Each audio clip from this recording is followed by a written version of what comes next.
Hi guys, and welcome to Boring History Relaxing.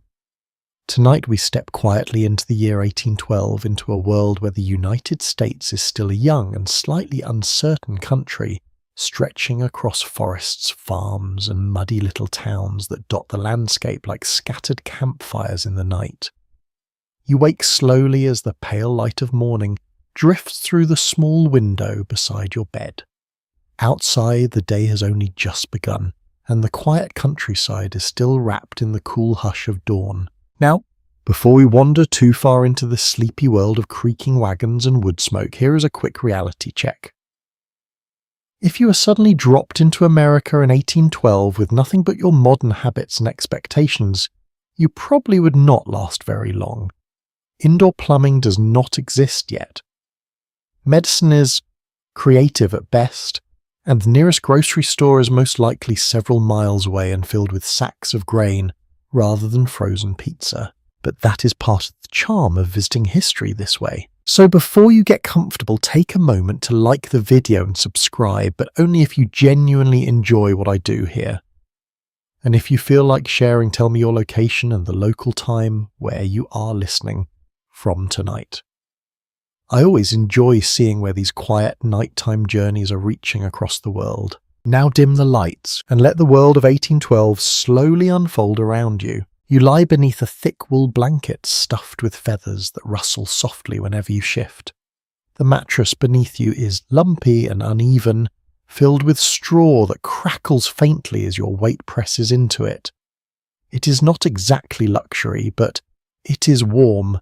And on a cool American morning in the early 19th century, warmth is one of the most valuable comforts a person can have.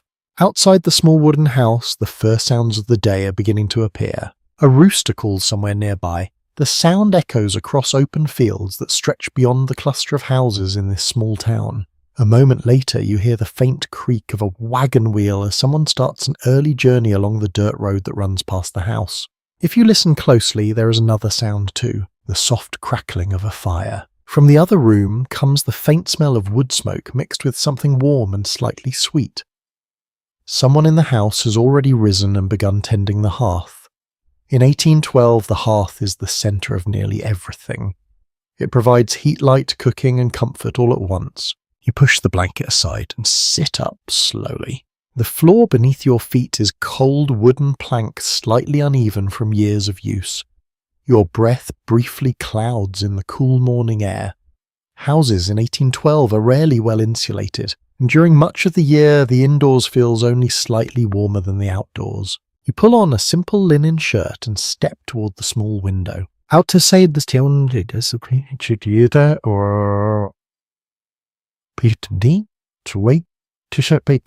The buildings here are mostly made of wood. A few brick structures stand proudly near the centre of town, usually belonging to wealthier merchants or government offices, but the majority of homes look much like this one. They are practical, sturdy, and built with the materials available nearby. A well-known historical fact is that in 1812 the United States had only about 7.5 million people spread across a vast landscape. Most Americans did not live in cities. Instead, they lived in small rural communities where farms, forests, and fields dominated the horizon. In fact, if you travelled across the country at this time, you would find that the largest American cities were still quite modest by modern standards. New York, which today holds millions, had barely over 100,000 residents. To people in 1812, that already seemed enormous. Back outside the window, a man walks slowly along the dirt road leading a horse by the reins. His boots leave dark prints in the damp earth. Dirt roads like this are the main arteries of travel across the young country. They are not smooth, they are not reliable, and after a good rainstorm they can turn into thick rivers of mud that swallow wagon wheels halfway to the axle. Somewhere nearby a door opens with a creak. You hear voices greeting the morning in low tones. Life in a small American town is deeply communal. People know each other well here. News travels quickly, often faster than official letters. And right now, in the spring of 1812, the biggest topic drifting through conversations is something heavy and uncertain. War. Across the Atlantic Ocean, Britain and France have been fighting massive wars for years. Their struggle spills outward into global trade routes, and American ships have increasingly been caught in the middle. One widely accepted historical point is that tensions between the United States and Britain had been building steadily for years before the War of 1812 officially began.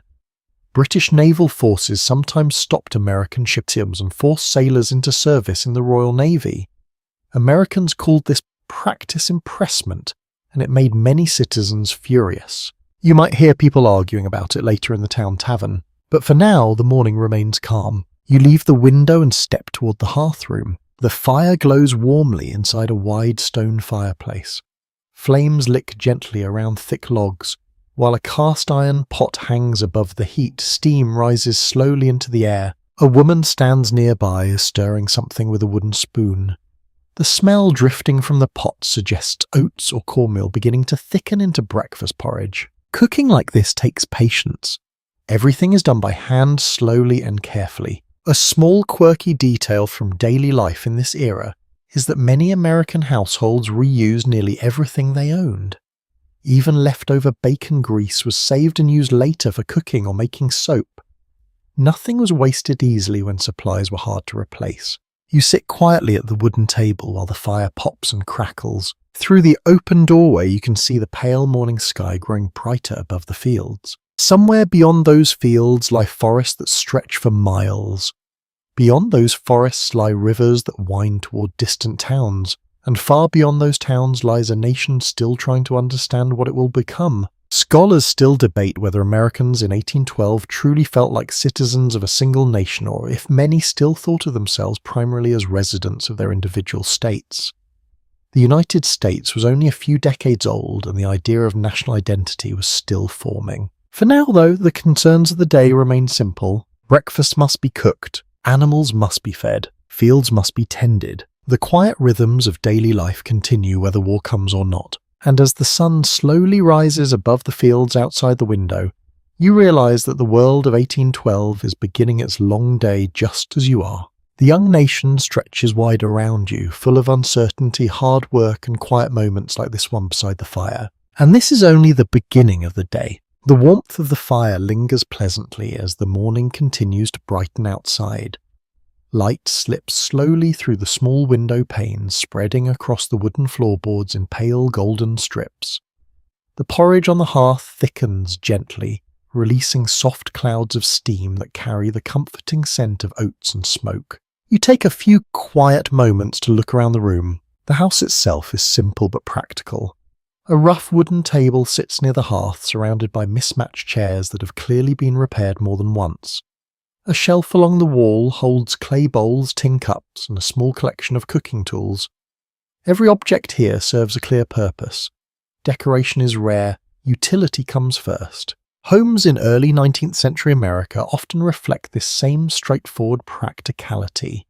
Most families cannot afford unnecessary luxuries, so their houses become careful collections of things that help them survive daily life. You step outside onto the small porch. The air is crisp and cool, carrying the smell of damp earth and distant wood fires.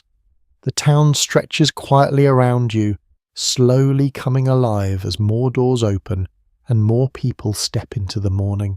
A narrow dirt road runs through the centre of the settlement.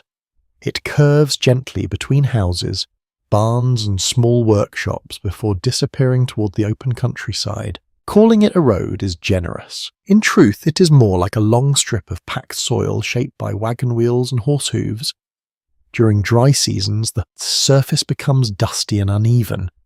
During rainy weeks, it turns into thick mud that can swallow boots and stall wagons. Yet these rough paths connect the entire young nation together. A well-established historical fact is that in 1812, the United States had very few paved roads outside major cities. Most travel routes were little more than dirt tracks carved slowly through forests and fields. Maintaining them required constant effort from local communities. You step carefully onto the road and begin walking. The town reveals itself gradually as you move forward. Most buildings here are 1 or 2 stories tall, constructed from timber cut from nearby forests. The wood has been shaped into sturdy beams and simple walls, often painted white or left in its natural colour. Roofs are covered with wooden shingles that creak quietly whenever the wind passes over them. Smoke rises from several chimneys, forming thin grey ribbons that drift upward into the brightening sky. A man stands outside of one of the houses splitting firewood. Each swing of his axe sends a sharp crack through the cool air. The sound echoes across the street and blends with the distant clatter of a wagon being loaded somewhere nearby. You pass a small general store. Its front door is still closed, but crates and barrels are stacked beside the entrance. The smell of dried grain and salted meat hangs faintly in the air. Soon the storekeeper will unlock the door and begin another long day of trade. General stores are the lifeline of small towns like this one. They carry a little bit of everything. Flour nails, cloth lantern, oil tools, and sometimes rare imported goods that have travelled across the Atlantic Ocean. Interestingly, one curious little detail about life in this period is that storekeepers often kept handwritten ledgers recording what customers owed them. Many purchases were not paid for immediately. Instead, families would settle their accounts weeks or months later, when crops were harvested or goods were sold. You continue walking along the muddy road. A pair of children run past you, chasing a wooden hoop with sticks. Their laughter echoes between the houses. Childhood games in 1812 are simple but energetic, often using whatever objects happen to be nearby. There are no glowing screens or complicated toys here. Just imagination, open space, and plenty of fresh air. At the far end of the street, the town opens into a small square where several buildings stand closer together. A blacksmith shop rests near the corner, its doors already wide open. From inside, you hear the rhythmic ringing of hammer against metal. Sparks jump briefly into the air each time the hammer strikes the glowing iron. Next to the smithy stands the town tavern, its wooden sign swinging gently in the morning breeze. The tavern will not grow lively until evening, but already a few early travellers linger nearby with their horses tied to the rail. Towns like this serve as important meeting points for people travelling through the countryside. News spreads quickly here. In fact, historians continue to discuss how much information ordinary Americans actually received during this period. With newspapers printed only occasionally and long distances separating communities, some scholars believe rumours and personal conversations carried just as much influence as official news. You pause near a well at the centre of the square. A woman lowers a wooden bucket into the cool darkness below. The rope creaks as it slides through the pulley. Moments later, she lifts the bucket again, water sloshing gently inside. Before modern plumbing, wells like this provide the main source of fresh water for entire communities. It takes effort to draw water, carry it home, and store it safely for daily use. Even something as basic as drinking a glass of water requires physical. You watch the buckets sway slightly as it rises. Beyond the town square, fields stretch outward toward the horizon. Fences made of rough timber mark the edges of farms. Cows move slowly through the tall grass, and a few horses stand quietly near a barn. Most Americans in 1812 depend on agriculture for their livelihood. Farming is not simply a job here. It is the foundation of daily survival. Corn, wheat and vegetables must be planted carefully in spring. Livestock must be fed and protected through winter. Every season brings its own demands and challenges. You notice a wagon slowly approaching along the road. The driver tips his hat as he passes.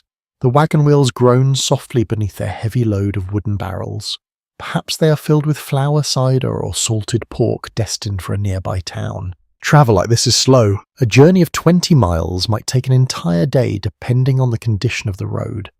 Rivers often serve as faster highways, allowing flatboats and small cargo vessels to carry goods much farther with less effort. You continue walking, letting the town unfold around you piece by piece. Chickens scratch in the dirt near a fence. A dog naps in a patch of sunlight beside the tavern steps. Somewhere in the distance, a bell rings faintly from a church tower. The town of 1812 moves at a steady, unhurried rhythm. No engines roar through the streets, no electric lights buzz overhead.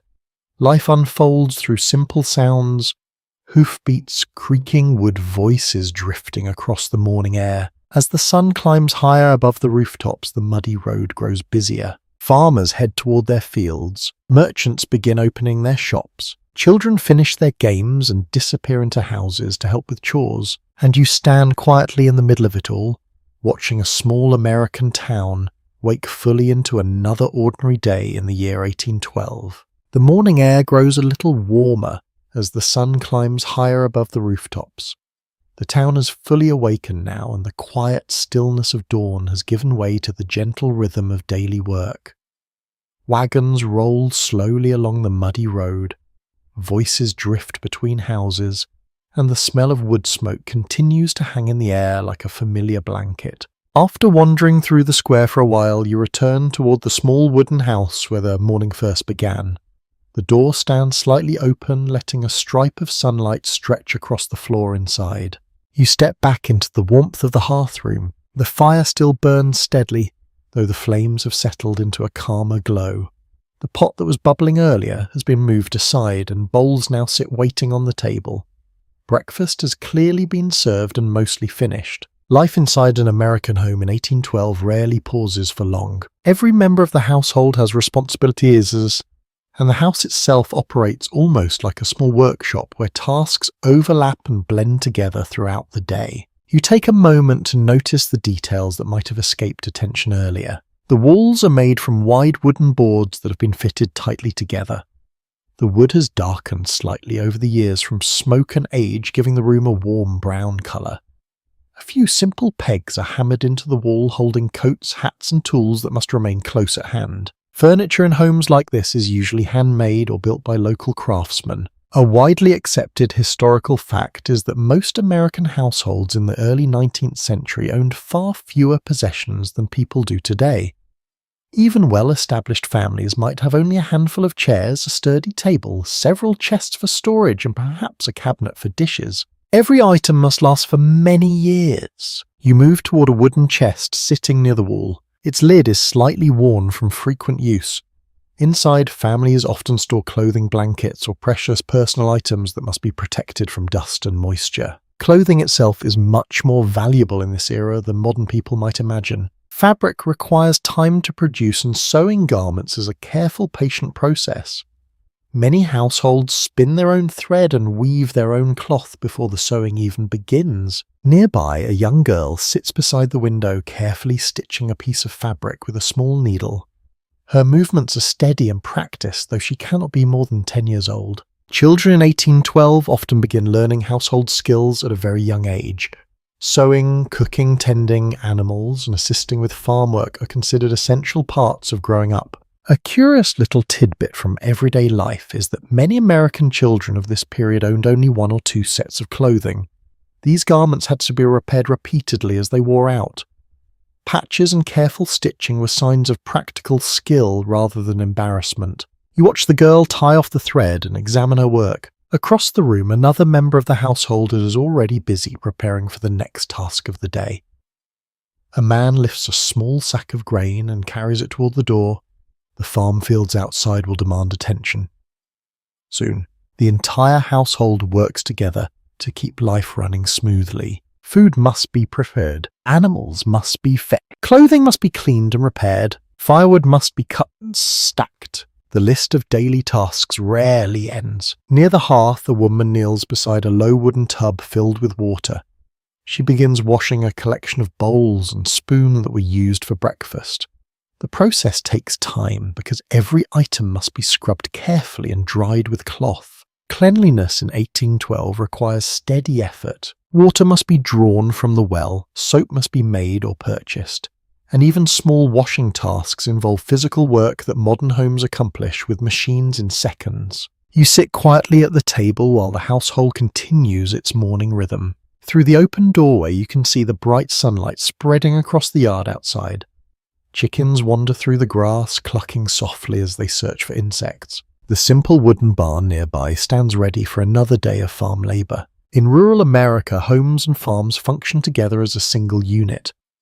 The house provides shelter and warmth, while the land provides food and income. Yet even within this practical world, families still find moments of comfort and connection. A small shelf near the hearth holds a few carefully kept objects. Among them sits a worn Bible, its pages slightly curled from years of use. Religious faith plays an important role in many American households during this time. Church gatherings and family prayers are common parts of life. Historians continue to discuss how deeply religion influenced daily decisions for ordinary Americans in the early 19th century. Some scholars suggest faith shaped nearly every aspect of community life, while others believe practical concerns like farming and trade often held greater influence. The truth likely rests somewhere between these views. The girl by the window finishes her sewing and sets the fabric aside. She glances toward the yard where the chickens are wandering. Soon she will likely be sent outside to help gather eggs. In homes like this, one childhood blends quickly into responsibility. Yet there are still small moments of lightness. A boy rushes through the doorway carrying a wooden toy horse. He pauses only briefly before being gently reminded that there are chores waiting in the barn. His quick grin fades into reluctant obedience as he disappears again into the bright morning. You remain seated at the table, listening to the steady sounds of the household around you. The fire crackles softly. Water splashes in the washing tub. Footsteps cross the wooden floor. Outside, the distant ring of the blacksmith's hammer echoes faintly through the town. All of it blends into the quiet music of daily life. The house itself feels alive with motion and purpose, each small task helping the family move steadily through the day. And as the sun continues rising above the fields outside the morning, work inside this ordinary American home continues without pause. Because in 1812, life moves forward through countless small efforts like these. One chore after another, one meal after another, one day slowly unfolding into the next. The house slowly settles into the gentle rhythm that follows the first busy hour of the morning. Sunlight now fills most of the hearthroom, turning the wooden walls a soft honey colour. The fire burns lower than before, but it still sends out steady warmth that makes the room feel welcoming. Breakfast is about to begin. You notice that the table has been prepared with quiet efficiency. Clay bowls are arranged in a neat line. Tin spoons sit beside them, their surfaces slightly scratched from years of use. A small loaf of coarse bread rests on a wooden board near the centre of the table. The smell drifting from the pot near the fire has deepened. The oats have thickened into a simple porridge, slowly bubbling with soft plopping sounds as the heat works through the mixture. Meals in 1812 are rarely elaborate. Most families rely on foods that are filling, inexpensive and easy to store. Grain, cornmeal, bread and vegetables form the backbone of daily meals for much of the population. You take a seat at the table just as the pot is lifted carefully from the iron hook above the fire. The woman serving breakfast moves with the practiced rhythm of someone who has done this every morning for years. She ladles the steaming porridge into each bowl, the thick mixture settling slowly beneath the spoon. The scent is warm and earthy. A small crock of butter sits nearby, along with a jar of dark molasses. Each person adds a little sweetness to the porridge, depending on what the household can spare that day. Records from early American kitchens show that porridge and bread were among the most common breakfast foods in rural households during the early 19th century. These meals provided steady energy for long hours of physical work. You taste the first spoonful. It is simple, warm, and surprisingly comforting. There is something calming about a meal that does not try to impress you. It simply does its job. A man across the table breaks a piece of bread and dips it into his bowl. The bread is dense and slightly rough in texture. Flour was often milled locally, and the quality depended heavily on the harvest of the previous season. Beside him, the young girl from earlier quietly spreads butter across her slice of bread. She works carefully so that none of the precious butter is wasted. An interesting little habit from kitchens of this period is that butter was sometimes salted heavily to preserve it for longer periods. As a result, many people in the early 1800s were quite accustomed to very salty butter compared to modern tastes. Outside the window, the town continues to wake. You can hear the distant clatter of hooves on the road as more wagons begin their daily journeys. The blacksmith's hammer rings faintly from across the square, steady and confident. But inside the house, the mood is calmer. Breakfast is one of the few moments when the household gathers together before the day's work pulls everyone in different directions. Conversation drifts quietly across the bell. Someone mentions the weather. The sky is clear this morning, which means the fields should be good for planting later in the day. Another voice brings up a topic that has begun appearing in more conversations lately. Britain. News travels slowly in 1812, but it does travel. letters. Newspapers and travelers passing through taverns carry stories across the country. Many Americans are hearing more about growing tensions between the United States and the British Empire. One well-documented aspect of this period is that American sailors had been increasingly frustrated by British naval practices on the Atlantic. British ships sometimes stopped American vessels and forced sailors into their own navy. This practice angered many Americans and became one of the key reasons political leaders began discussing war. The man at the table shakes his head slightly as the subject comes up.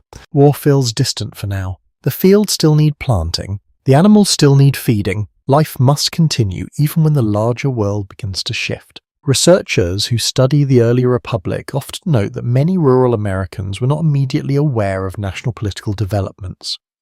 Some scholars believe that for people living far from major ports and cities, daily survival often mattered far more than distant political disputes. And yet the rumours are beginning to spread. Even small towns like this one cannot stay completely isolated from the wider world. You finish your bowl of porridge coolly, letting the warmth settle comfortably in your stomach. Outside, the sunlight has grown brighter. The morning chill is beginning to fade. Soon the table will be cleared and the day's real work will begin. Already you can sense the energy of the household shifting. The man who spoke about the fields earlier stands and pulls on his coat. His boots thump softly against the wooden floor as he prepares to head outside. The girl gathers the empty bowls and carries them toward the washing tub. Another loaf of bread is wrapped carefully in the cloth and placed back on the shelf to keep it fresh for later. Every movement inside the house feels purposeful. Nothing is rushed, but nothing is wasted either. Even the leftovers from breakfast will likely be saved for later in the day. Something that often surprises modern visitors to the past is how carefully food was managed in early American homes. Without refrigerators or supermarkets, families had to plan meals thoughtfully and avoid wasting anything that could still be eaten. You step outside again as the door opens. The sunlight now fills the yard completely. Chickens scatter gently as someone walks across the grass toward the barn. The road beyond the house is busier than before. Farmers head towards their fields with tools resting over their shoulders. A wagon carrying sacks of grain rattles slowly down the muddy track. The town is fully awake now. Breakfast is finished. The real work of the day is about to begin. And you follow the quiet movement of the town as it begins another long day in the year 1812. The last traces of breakfast fade as the house empties into the bright morning. Bowls have been washed. The hearth fire has been adjusted and the quiet comfort of the kitchen gives way to the steady pull of work waiting outside. You step into the yard where the sunlight now spreads across the grass in wide golden patches. The air carries a soft warmth that promises a clear day ahead. Beyond the small cluster of buildings, fields stretch toward the distant tree line, their wide open space forming the true heart of life in 1812 America. The man from the house walks ahead of you with slow, purposeful steps. A worn hoe rests across his shoulder, its wooden handle polished smooth from years of use. He pauses briefly near the barn where a pair of horses stand waiting in the shade. The barn itself is simple but sturdy. Thick wooden beams support the sloping roof and the wide doors are thrown open to let fresh air move through the interior. Inside you catch the earthy scent of hay leather and animals that have been part of farm life for generations. Farming defines the rhythm of most American lives during this time. Documents from the early republic show that a large majority of Americans lived in rural communities and depended on agriculture for their livelihood. Cities existed, of course, but they were small islands surrounded by vast stretches of farmland. You follow the farmer as he leads one of the horses out into the sunlight. The animal moves calmly, accustomed to the daily routine. A leather harness is lifted from a wooden peg and carefully fastened across the horse's shoulders. The straps creak softly as they are pulled tight. Nearby, a wooden plough rests against the fence. The plough looks simple, but it represents one of the most important tools on the farm. With it, the soil can be turned loosened and prepared for planting crops that will feed the household through the coming year. You walk beside the farmer as he leads the horse toward the open field. The ground here is dark and slightly damp from recent spring rain. When the plough cuts into the earth, it leaves long curling strips of soil that release the rich smell of fresh dirt. Working the fields is slow labour. The plough moves steadily forward, guided by careful hands. Each pass across the field prepares another strip of ground where seeds will soon be planted. Corn is one of the most important crops in many parts of early America. Wheat, rye and vegetables are also common depending on the region. These crops provide food for both people and animals. One detail that might surprise modern observers is that many farmers in this era plant a wide variety of crops rather than focusing on just one. This practice helps protect the household from disaster if a single crop fails. The horse pulls patiently as the plough cuts deeper into the soil. Birds circle overhead, occasionally swooping down to inspect the newly turned earth for insects. Their wings flash briefly in the sunlight before they drift away again. Across the field you notice another farmer guiding his own plough in slow parallel lines. The distance between farms is not great and neighbours often work within sight of one another. There is comfort in that quiet companionship. A curious little habit among rural communities of the time involved neighbours helping each other during especially difficult tasks. Barn raisings, harvests and large construction projects often became cooperative events where many families worked together to complete a job that would be impossible alone. The plough reaches the end of the row and turns carefully. Sweat glistens along the farmer's brow even though the morning has only just begun. Physical labour like this demands strength and patience, yet the work also follows a peaceful rhythm. Step forward, guide the plough, turn the soil, begin again. You take a moment to look across the landscape. Fields stretch outward in wide patches separated by wooden fences. Some areas hold young green shoots already pushing through the soil. Others remain freshly turned and dark. In the distance, a thin line of forest marks the edge of the farmland. Those woods provide firewood, hunting grounds and timber for building homes and barns. Life in 1812 often depends on maintaining a careful balance between farmland and wilderness. Experts who study early American agriculture sometimes discuss how challenging farming could be during this period. Weather patterns were unpredictable, tools were simple, and poor harvests could quickly lead to shortages. Despite these risks, farming families developed remarkable resilience.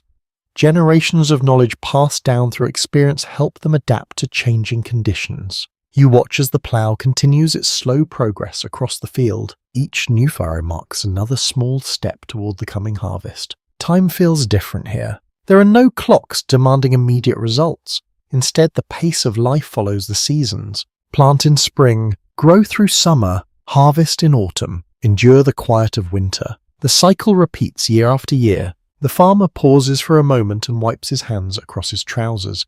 He studies the sky briefly, perhaps judging how the weather might behave later in the day. Sunlight glows brightly above the fields and the wind moves gently through the tall grass near the fence. Somewhere far off you hear the distant creak of another wagon moving along the road toward town. Even while the farm work continues, the rest of the young nation carries on around it. Ships sail across the Atlantic. Merchants trade goods in distant ports. Political leaders argue in government buildings far away. Yet here in the field, the concerns remain simple and immediate. The soil must be prepared. The seeds must be planted. The harvest months from now will depend on the work being done this very morning. You stand quietly at the edge of the field while the plough begins another long line through the soil. The steady movement of the horse, the slow turning of the earth, and the quiet sound of birds overhead create a rhythm that feels both ancient and reassuring. And under the bright sun of this clear morning in 1812, the work of the American countryside continues exactly as it has for generations.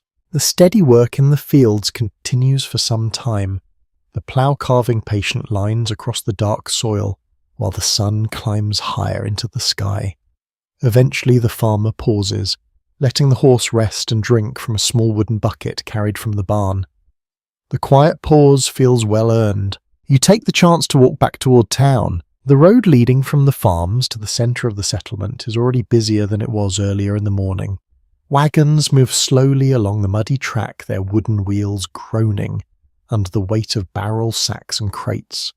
A few riders pass on horseback, lifting their hats in brief greetings as they continue toward the square. As you approach the town again, the familiar sounds grow louder. The ringing of the blacksmith's hammer, the clucking of chickens wandering between buildings, the murmur of voices drifting from open doorways. Today the market is beginning to gather. The small square you saw earlier has slowly filled with activity.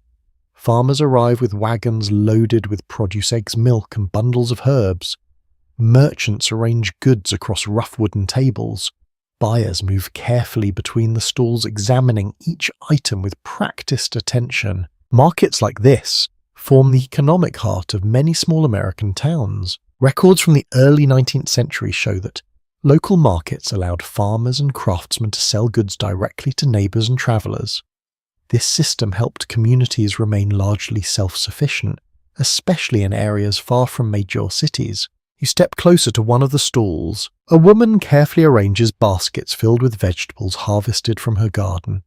Carrots, onions, and cabbages sit neatly stacked beside bundles of fresh grits tied with twine. The colours are simple but vibrant in the morning light. Next to her stall stands a man selling smoked meat. Thin ribbons of smoke still cling to the cured cuts hanging from wooden hooks. The scent of salt and hardwood lingers in the air. Preserving food like this is essential for survival in a time before refrigeration. Smoking, salting, and drying allow families to store meat for weeks or even months. Without these methods, winter would be far more difficult to endure. You continue walking through the square, noticing how much of the market depends on personal interaction. There are no price tags printed neatly on shelves. Instead, every exchange involves conversation. A farmer discusses the quality of his apples. A buyer examines the firmness of a loaf of bread. Two men quietly debate the value of a sack of grain. Bartering remains a common practice in many communities. Money certainly exists, but people often trade goods directly when it benefits both sides. Something that might seem unusual today is that many Americans during this period relied on a mixture of currency and barter in everyday transactions. Coins were sometimes scarce, especially in rural regions, so practical exchanges of goods became an efficient alternative. Near the centre of the square, you notice a small cart selling something that immediately draws attention. Fresh baked pies. The crusts glisten slightly under the sunlight and the sweet scent of fruit and sugar drifts gently through the air. A few customers stand nearby discussing their options while the baker carefully slices portions onto small wooden plates. Sugar is still considered a valuable ingredient in many households, making sweet desserts like this feel like a special treat rather than an everyday snack. You pause to watch the baker serve another customer. His movements are careful and precise, suggesting that each pie represents a good amount of work and valuable ingredients. Across the square, a different kind of exchange is taking place. Two farmers stand beside a wagon filled with tools. They are discussing the condition of a plough blade that one hopes to trade for a small sack of corn. Their conversation moves slowly, filled with thoughtful pauses. Negotiation here is as much about trust as it is about value. Communities this small depend heavily on reputation. A person known for honesty will always find more willing trading partners. You wander farther across the market until you reach a table covered with cloth bolts in muted colours. Browns, greys, and faded blues are folded carefully in neat stacks. Fabric is always in demand. Clothing must constantly be repaired or replaced, and families who cannot produce their own cloth often rely on merchants like this one. An interesting custom from early American markets involved travelling peddlers who carried goods between distant towns. These individuals often sold items that local shops could not easily obtain, such as imported cloth, small tools, or rare spices. Their arrival sometimes caused quite a stir in quiet communities. You overhear a short conversation between two buyers discussing news that recently reached town. A traveller passing through the tavern last night brought word from a larger city. Political debates in Washington have grown more heated. Some leaders believe conflict with Britain may soon become unavoidable. The news spreads quietly through the market like a ripple across still water. Researchers who study public opinion during the early Republic note that reactions to the possibility of war varied widely. Some Americans supported a strong response against Britain, while others feared the economic and human cost of another conflict. In small towns like this one, those discussions often begin in places just like this market square. But for now, the practical concerns of daily life remain stronger than distant political arguments. A farmer lifts a heavy sack of flour onto his wagon. A mother counts a small handful of coins before purchasing eggs. Children weave between the stalls carrying baskets for their families. The market continues its gentle hum of activity. The smells of bread smoke, fresh vegetables and livestock mix together into a scent that feels unmistakably alive. You step to the edge of the square and watch the scene for a moment longer. Trade, conversation and cooperation flow naturally through the space. This simple gathering of neighbours buying and selling goods keeps the entire community moving forward. And as the sun continues to rise above the rooftops, the market of 1812 carries on with the steady rhythm that sustains everyday life. The market square gradually settles into a steady rhythm as the morning moves toward midday. Wagons that arrived earlier now begin to depart one by one, their loads lighter after successful trades. Farmers adjust the harnesses on their horses while merchants wrap unsold goods in cloth and stack them neatly for the journey home. You leave the square and follow the familiar ringing sound that has been echoing across town all morning. The blacksmith shop. Even before you reach the open doorway, you feel the warmth of the forge drifting outward into the street. The heat mixes with the smell of coal smoke and hot iron, creating an atmosphere that feels both powerful and strangely comforting. Inside the shop, the air hums with energy. A large stone forge glows bright orange at the centre of the room. Flames dance along the surface of burning coal, while a pair of iron tongs holds a bar of metal deep within the heat. Each breath of the bellows sends a rush of air into the fire, making the flames leap higher. The blacksmith stands beside the forge with calm concentration. His arms are strong from years of lifting heavy tools, and his leather apron protects him from sparks that occasionally leap through the air. He removes the glowing iron from the fire and places it on the flat surface of the anvil. Then the hammer falls. Clang! The sound rings sharply through the building. Clang! Each strike sends bright sparks scattering across the stone floor. The metal slowly changes shape beneath the repeated blows, stretching and flattening exactly where the smith intends. People of the early 19th century relied heavily on craftsmen like this. Blacksmiths produced essential tools that kept farms, wagons, and homes functioning properly. Horseshoes, nails, hinges, plough blades, and countless other items began their lives on the surface of an anvil. You step quietly to the side, watching the careful rhythm of the work. The hammer rises and falls again and again, each movement precise and practiced. Between strikes, the smith occasionally dips the iron back into the fire to soften it before shaping it further. The process looks almost like a dance between heat metal and human strength. Near the doorway, several townspeople wait patiently with items that need repair. One man holds a broken wagon hinge. Another stands beside a horse that requires new shoes. Blacksmith shops often serve as small gathering places within a town. While customers wait for their tools or equipment, they talk, share news, and observe the work being done. Accounts from the early Republic frequently mention how central blacksmiths were to community life. Without their skills, farms would struggle to function and transportation would quickly break down. The smith lifts the iron once more and begins shaping the curved outline of a horseshoe. His hammer taps become lighter now, more delicate. The metal responds, gradually bending into the familiar arc that will soon protect a horse's hooves from the rough roads outside. You notice a boy standing nearby, watching every movement with quiet fascination. Perhaps he is an apprentice learning the trade. Training for skilled crafts often began during childhood. Young apprentices spent years observing and assisting experienced masters before gaining the ability to work independently. Something that modern observers often find surprising is how many trades in early America depended entirely on hand tools and physical skill. There were no electric machines to speed the process along. Every hinge nail and blade required patience and steady craftsmanship. The smith finally plunges the finished horseshoe into a bucket of water. Steam bursts upward with a sharp hiss as the hot metal cools rapidly. The sound fills the room for a moment before fading into silence. He examines the shoe, carefully turning it in his hand to inspect the shape. Satisfied, he places it beside the others that have already been completed. Outside the shop, you hear another wagon approaching along the road. The driver pulls the horses to a stop near the entrance and climbs down slowly, carries a bent iron bracket that clearly needs attention. The blacksmith greets him with a brief nod before returning to the forge. Conversations in the shop drift gently between subjects. One man mentions the market earlier in the morning. Another speaks about a shipment of goods expected to arrive by river sometime next week. Then someone brings up the growing tension with Britain again. The topic seems to appear more frequently with each passing day. Evidence from letters and newspapers of the time suggests that news of political disagreements spread unevenly across the country.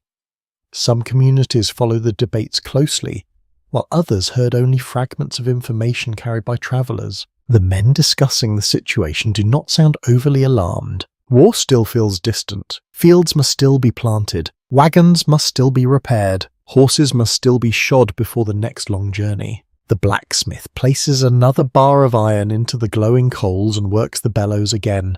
The forge brightens, casting flickering light across the walls of the shop. For a moment, the entire room glows orange. The boy watching nearby leans forward slightly, his eyes reflecting the fire. The smith pulls the heated iron from the forge and begins another series of hammer strikes. Clang! Clang! The sound carries out through the open doorway and across the town square. Some historians studying early American communities note that places like blacksmith shops and taverns often functioned as informal centres of information exchange.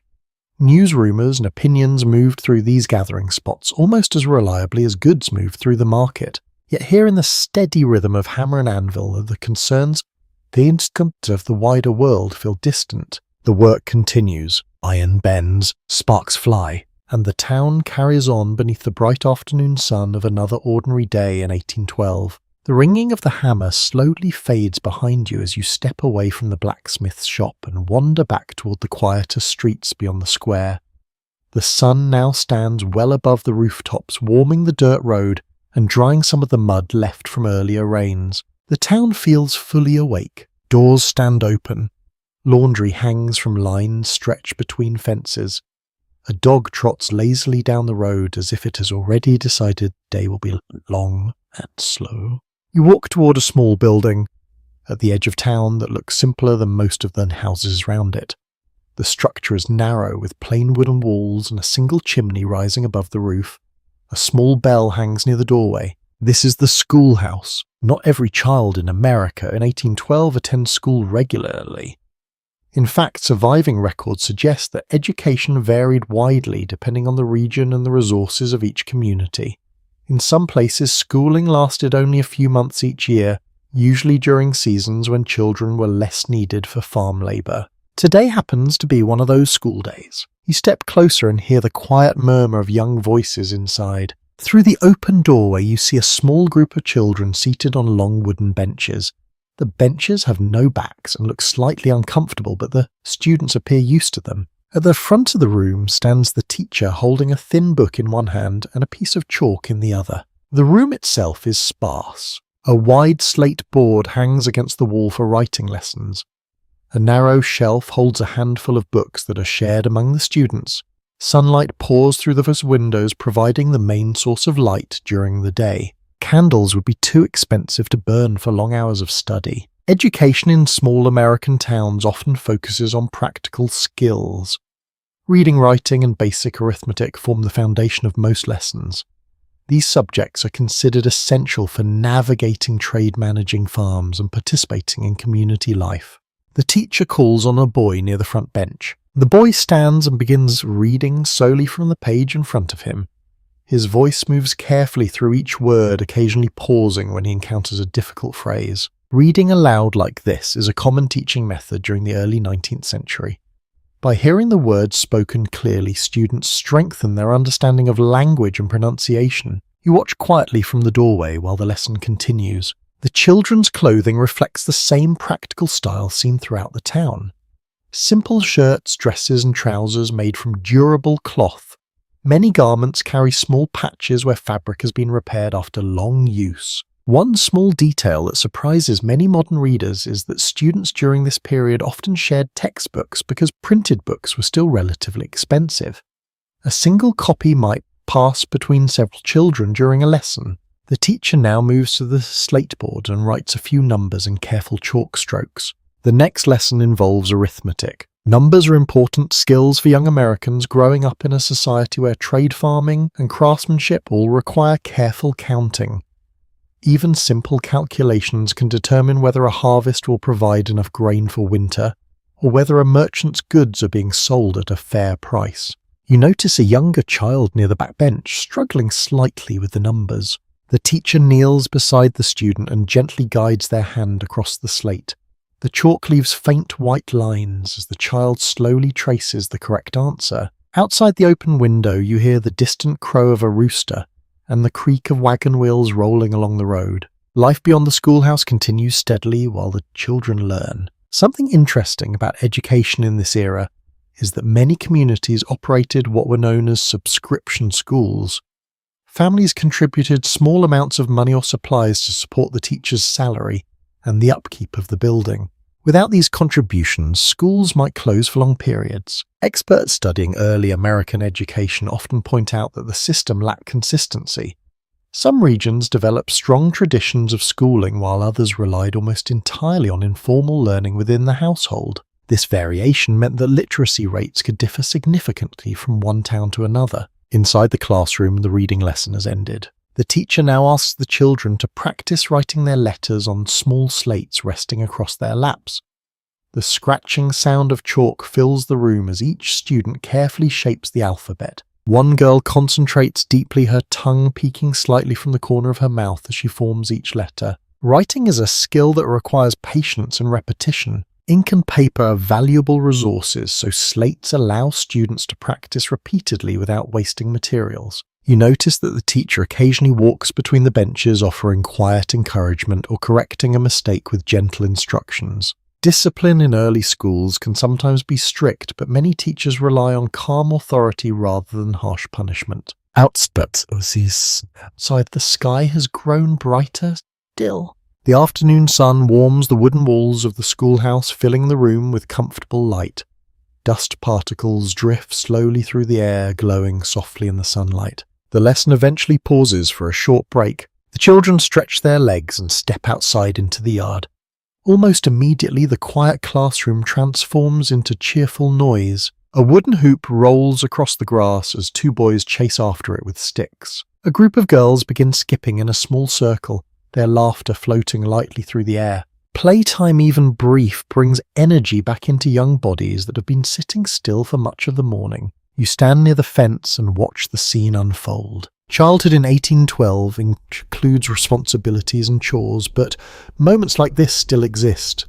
Games, laughter, and simple fun fill the spaces between lessons and work. Soon the teacher rings the small bell hanging near the door. The children gather once more and return to their benches inside the classroom. The door closes gently behind them, and the quiet work of learning continues on this warm afternoon in the year 1812. The soft ringing of the school bell fades behind you as you continue walking along the road that leads away from the schoolyard.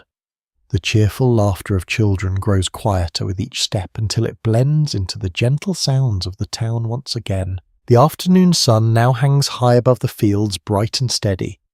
Its warmth has dried much of the mud from the road, leaving behind firm tracks carved earlier by wagon wheels and horse hooves. You follow the road toward the edge of town where the houses begin to thin out. Soon the buildings give way to open land again. From here, the countryside spreads in long rolling stretches of farmland and forest. Narrow fences mark the boundaries between properties, their rough wooden rails weathered by wind and rain. A wagon approaches slowly from the distance. Two horses pull the vehicle with patient determination while the driver sits upright on the wooden bench, guiding them along the uneven track. The wagon creaks with every turn of the wheels, its cargo shifting slightly as it moves. Travel in 1812 rarely happens quickly. Roads like this connect towns across the young nation, but their condition can vary greatly depending on weather and maintenance. After heavy rain, many roads become nearly impassable, forcing travellers to wait until the ground dries again. People at the time often understood that distance was measured not simply in miles, but in days of travel. The wagon rolls past you with a polite nod from the driver. Inside the back of the vehicle, you notice several wooden barrels secured with rope. Perhaps they contain flour, cider, or salted meat bound for a neighbouring town. Transporting goods across the countryside forms a crucial part of the early American economy. Written accounts from the early Republic describe how farmers frequently relied on wagons to carry produce to local markets or nearby rivers where larger boats could take the goods farther. You continue walking along the road. Ahead, the land slopes gently downward toward a slow-moving river that winds through the valley below. Its surface glimmers under the afternoon sunlight like a ribbon of glass. The riverbank is busy with activity. Several flatboats are tied to a simple wooden dock built from thick planks. Men move carefully across the boards, carrying sacks and crates from wagons waiting nearby. Rivers serve as some of the most important transportation routes in early America. Traveling by water is often faster and easier than moving along rough roads. Flatboats, keelboats, and small barges carry cargo between towns separated by great distances. One well-recorded example from this period involves the Mississippi River, which functioned as a massive commercial highway linking farms in the interior with markets far to the south. You step onto the dock and watch the loading process. The workers move with quiet coordination. One man passes sacks of grain down the line, while another stacks them neatly inside the boat. The boat itself sits low in the water, its wide flat shape designed to carry heavy loads downstream. A curious detail from river travel during this era is that many flatboats were built for only a single long journey. After reaching their destination, the lumber from the boat might be sold and reused for building materials. Constructing a new boat for the next trip was often easier than hauling the empty vessel back upstream against the current. Nearby, a keelboat sits tied to another section of the dock. Unlike flatboats, keelboats are designed to travel in both directions along the river.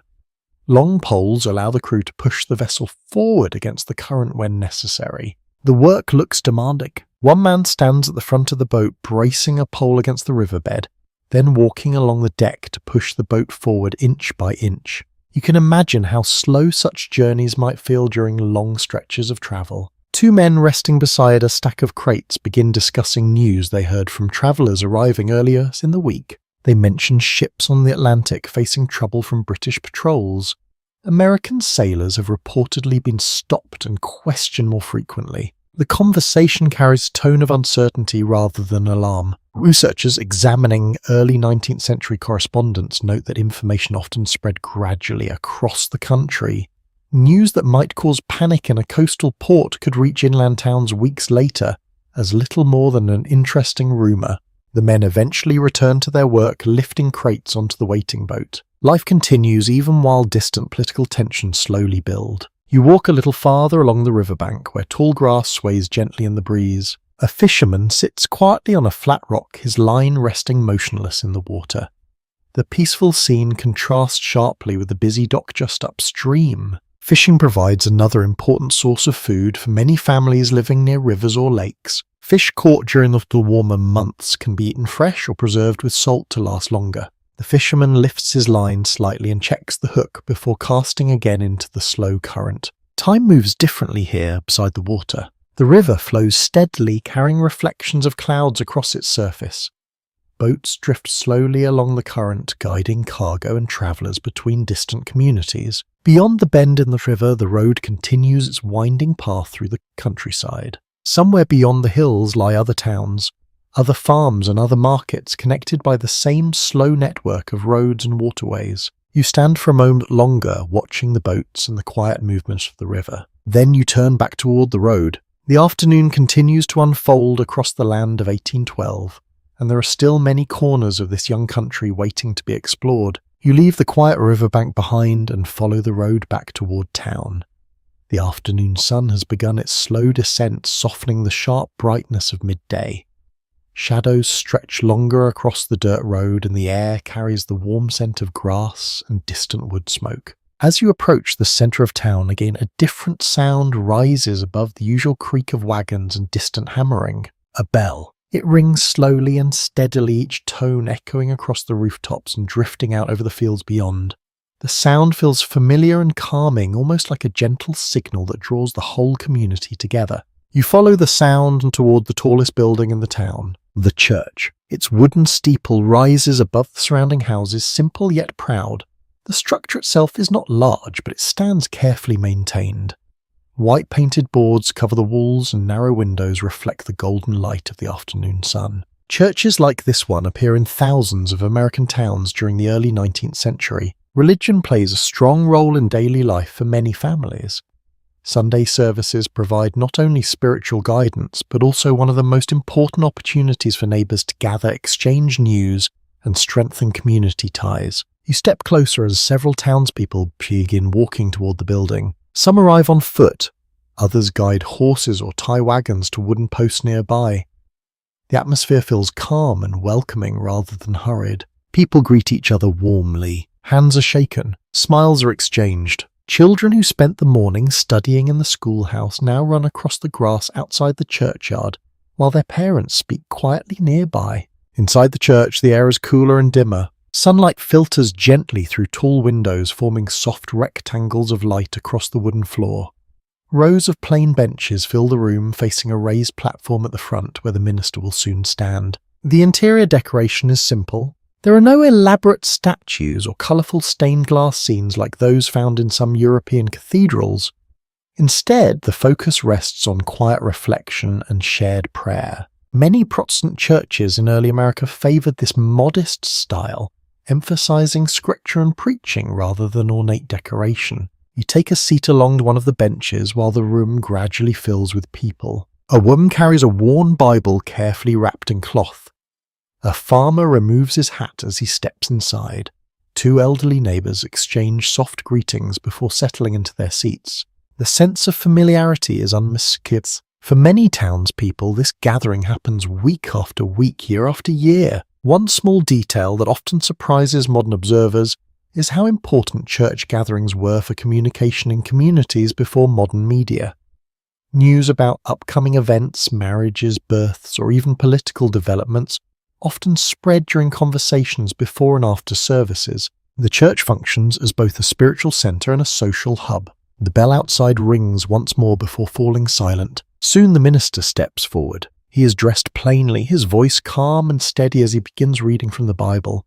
The words echo softly through the room while the congregation listens in respectful silence. Outside, a breeze rustles the leaves of nearby trees and the faint creak of wagons occasionally drifts through the open windows. Moments like this provide a pause in the rhythm of daily life. For farmers who spend long hours working the soil, craftsmen shaping iron or wood, and mothers managing busy households, church offers a chance to sit quietly and reflect. Faith holds a powerful place in many American communities during this era. Some scholars studying early American religion suggest that faith provided a sense of unity during a time when the country itself was still developing its national identity. Others believe economic and social changes played an even larger role in shaping community life. The discussion continues among historians today, but within the quiet walls of this small church, the question feels less important than the simple experience of gathering together.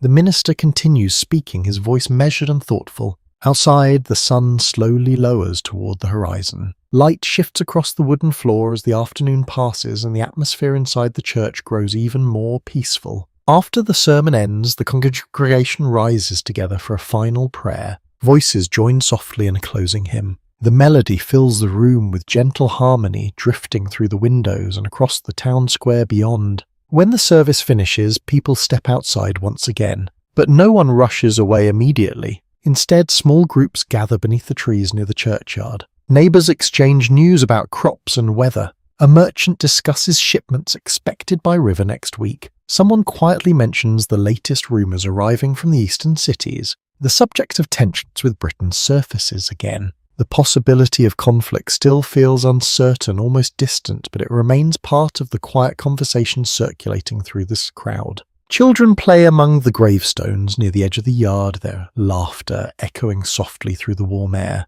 You stand nearby watching the scene unfold. The churchyard feels alive with conversation, friendship, and shared routines that have grown familiar over many years. In a young nation still finding its path, these gatherings offer stability. Neighbours know one another here. They share work, faith, and daily life. As the sun continues its slow descent toward the western hills, the town begins drifting back toward its usual rhythm. People climb into wagons. Horses are led down the road. Families return to their homes to prepare the evening meal. The bell tower stands quietly above the emptying yard, and the peaceful afternoon of 1812 continues to unfold beneath the fading light. The churchyard slowly empties as families begin returning to their homes. The warm afternoon light softens into the gentler tones of the early evening, and the air carries the faint rustle of leaves moving in the breeze. You walk back towards the quiet street that leads through the centre of town. The road feels calmer now. Wagons roll by only occasionally, and most of the people you pass are heading home with steady, relaxed steps. The rhythm of the day has shifted. Morning is for work, afternoon for trade and errand. Evening begins the quieter hours when families gather again inside their homes. As you move along the road, you notice something interesting about the people passing by: their clothing. At first glance, the garments seem simple, even plain. But if you look more closely, every piece of clothing reveals careful thought about practicality, durability, and comfort. A farmer walking ahead of you wears a loose linen shirt tucked into sturdy wool trousers. His sleeves are rolled slightly, exposing forearms darkened by long hours in the sun. A wide-brimmed hat rests low across his forehead to shield his eyes. Clothing in 1812 must serve many purposes at once. It must protect against weather, it must survive physical labor, and it must last as long as possible before wearing out. Many Americans during this period rely heavily on fabrics such as wool linen and homespun cloth. These materials are strong and relatively easy to produce or repair. In many households, the process of creating clothing begins long before a garment is sewn. Flax plants may be grown in the fields and later spun into linen thread. Wool is sheared from sheep, cleaned carefully and spun into yarn before being woven into cloth. The amount of work required means clothing is never treated casually. You pass a woman carrying a basket filled with folded laundry. The cloth items inside appear freshly washed and neatly pressed. Laundry itself is no small task during this time. Without modern washing machines or running water, cleaning clothes involves hauling water from the well, heating it over a fire-scrubbing fabric by hand and hanging everything outdoors to dry. The process can take an entire day. One small detail that often surprises people today is that many families owned far fewer outfits than modern wardrobes might suggest. A person might wear the same few garments throughout the week, carefully repairing them whenever small tears appear. Patches are extremely common. If you look closely at the farmer's trousers, you notice a square of darker fabric stitched neatly across one knee, where the cloth has worn thin. Instead of replacing the entire garment, families simply strengthen the weak spots. You continue walking towards the far side of town where the road curves gently past several homes. A group of women sit together near a porch, their hands busy with sewing, while they talk quietly among themselves. Needles move quickly through fabric as they repair shirts and dresses worn during the day's work. Sewing is a skill nearly every household depends on. Clothing must constantly be adjusted, mended, and sometimes completely remade as children grow, or fabrics wear out. The women pause occasionally to laugh at something one of them says. Even practical work can carry moments of companionship. Historians studying domestic life in the early 19th century often point out that shared tasks like sewing, spinning, or food preparation created opportunities for conversation and social connection among neighbours. You pause for a moment to watch the steady movement of their hands. Needle in, thread through, pull tight, repeat. Nearby, a young boy chases a chicken across the yard while a dog follows with playful curiosity.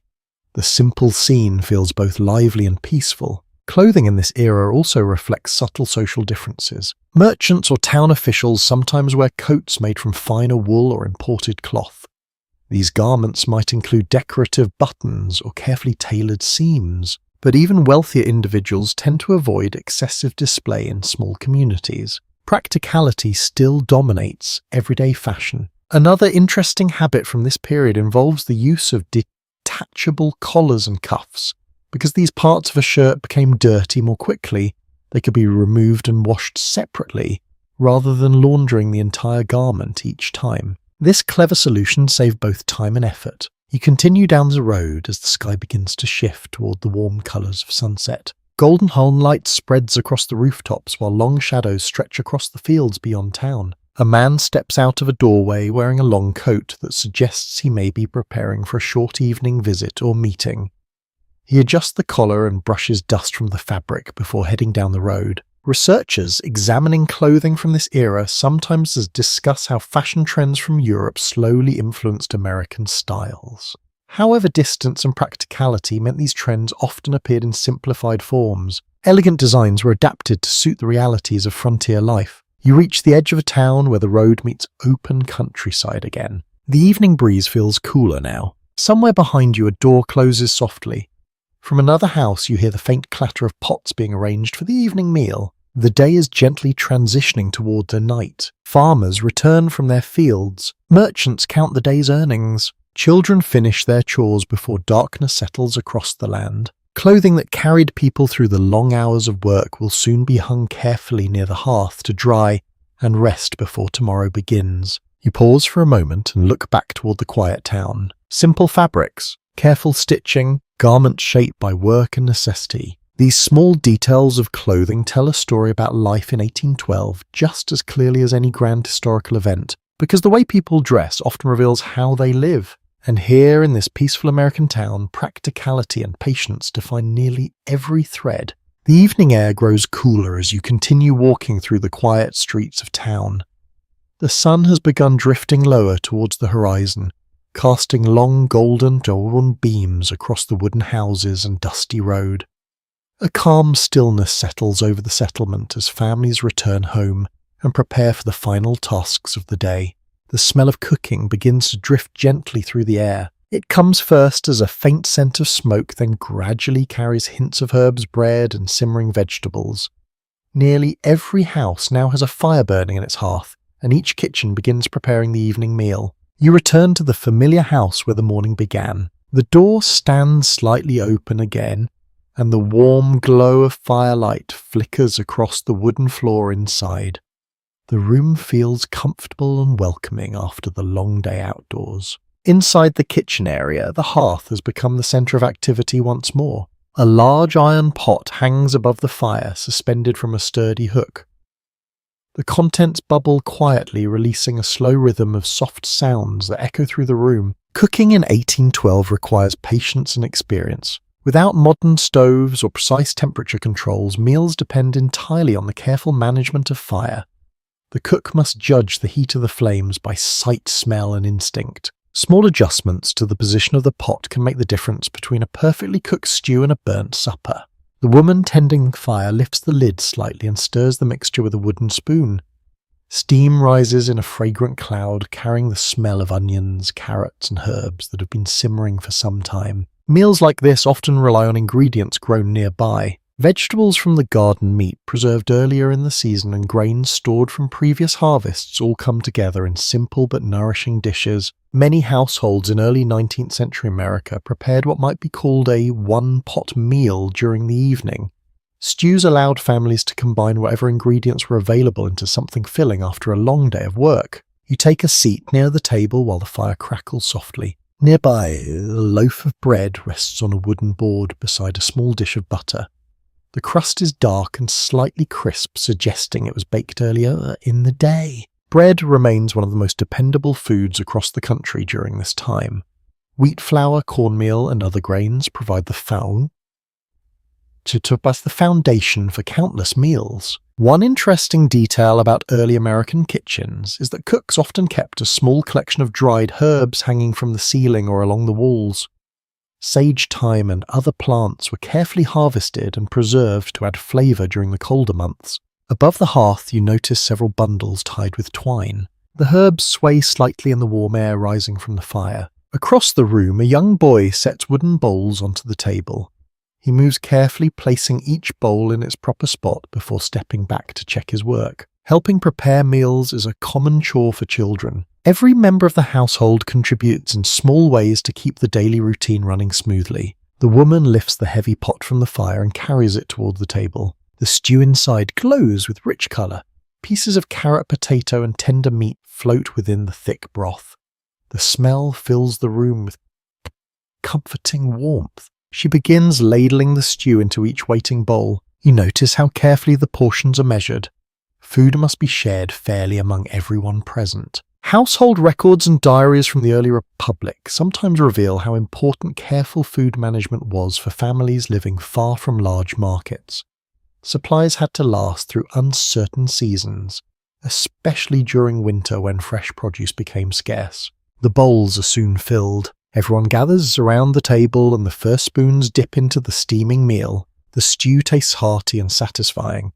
The vegetables have softened during the long cooking process, and the broth carries a rich flavour that seems to settle comfortably after a day of walking and observation. Outside the window, the sky shifts gradually from bright blue to warm shades of orange and pink. Evening birds glide across the fading light while distant cows wander slowly back toward their barns. Conversation at the table moves quietly between small subjects. Someone mentions the market earlier in the day. Another talks about how well the soil turned during ploughing that morning. A neighbour who stopped by the church shared news that travellers from the coast continue discussing tensions between the United States and Britain. The possibility of war remains uncertain, but the topic appears more frequently in conversation. Writers who study everyday life during this period often note that many Americans experience national politics indirectly.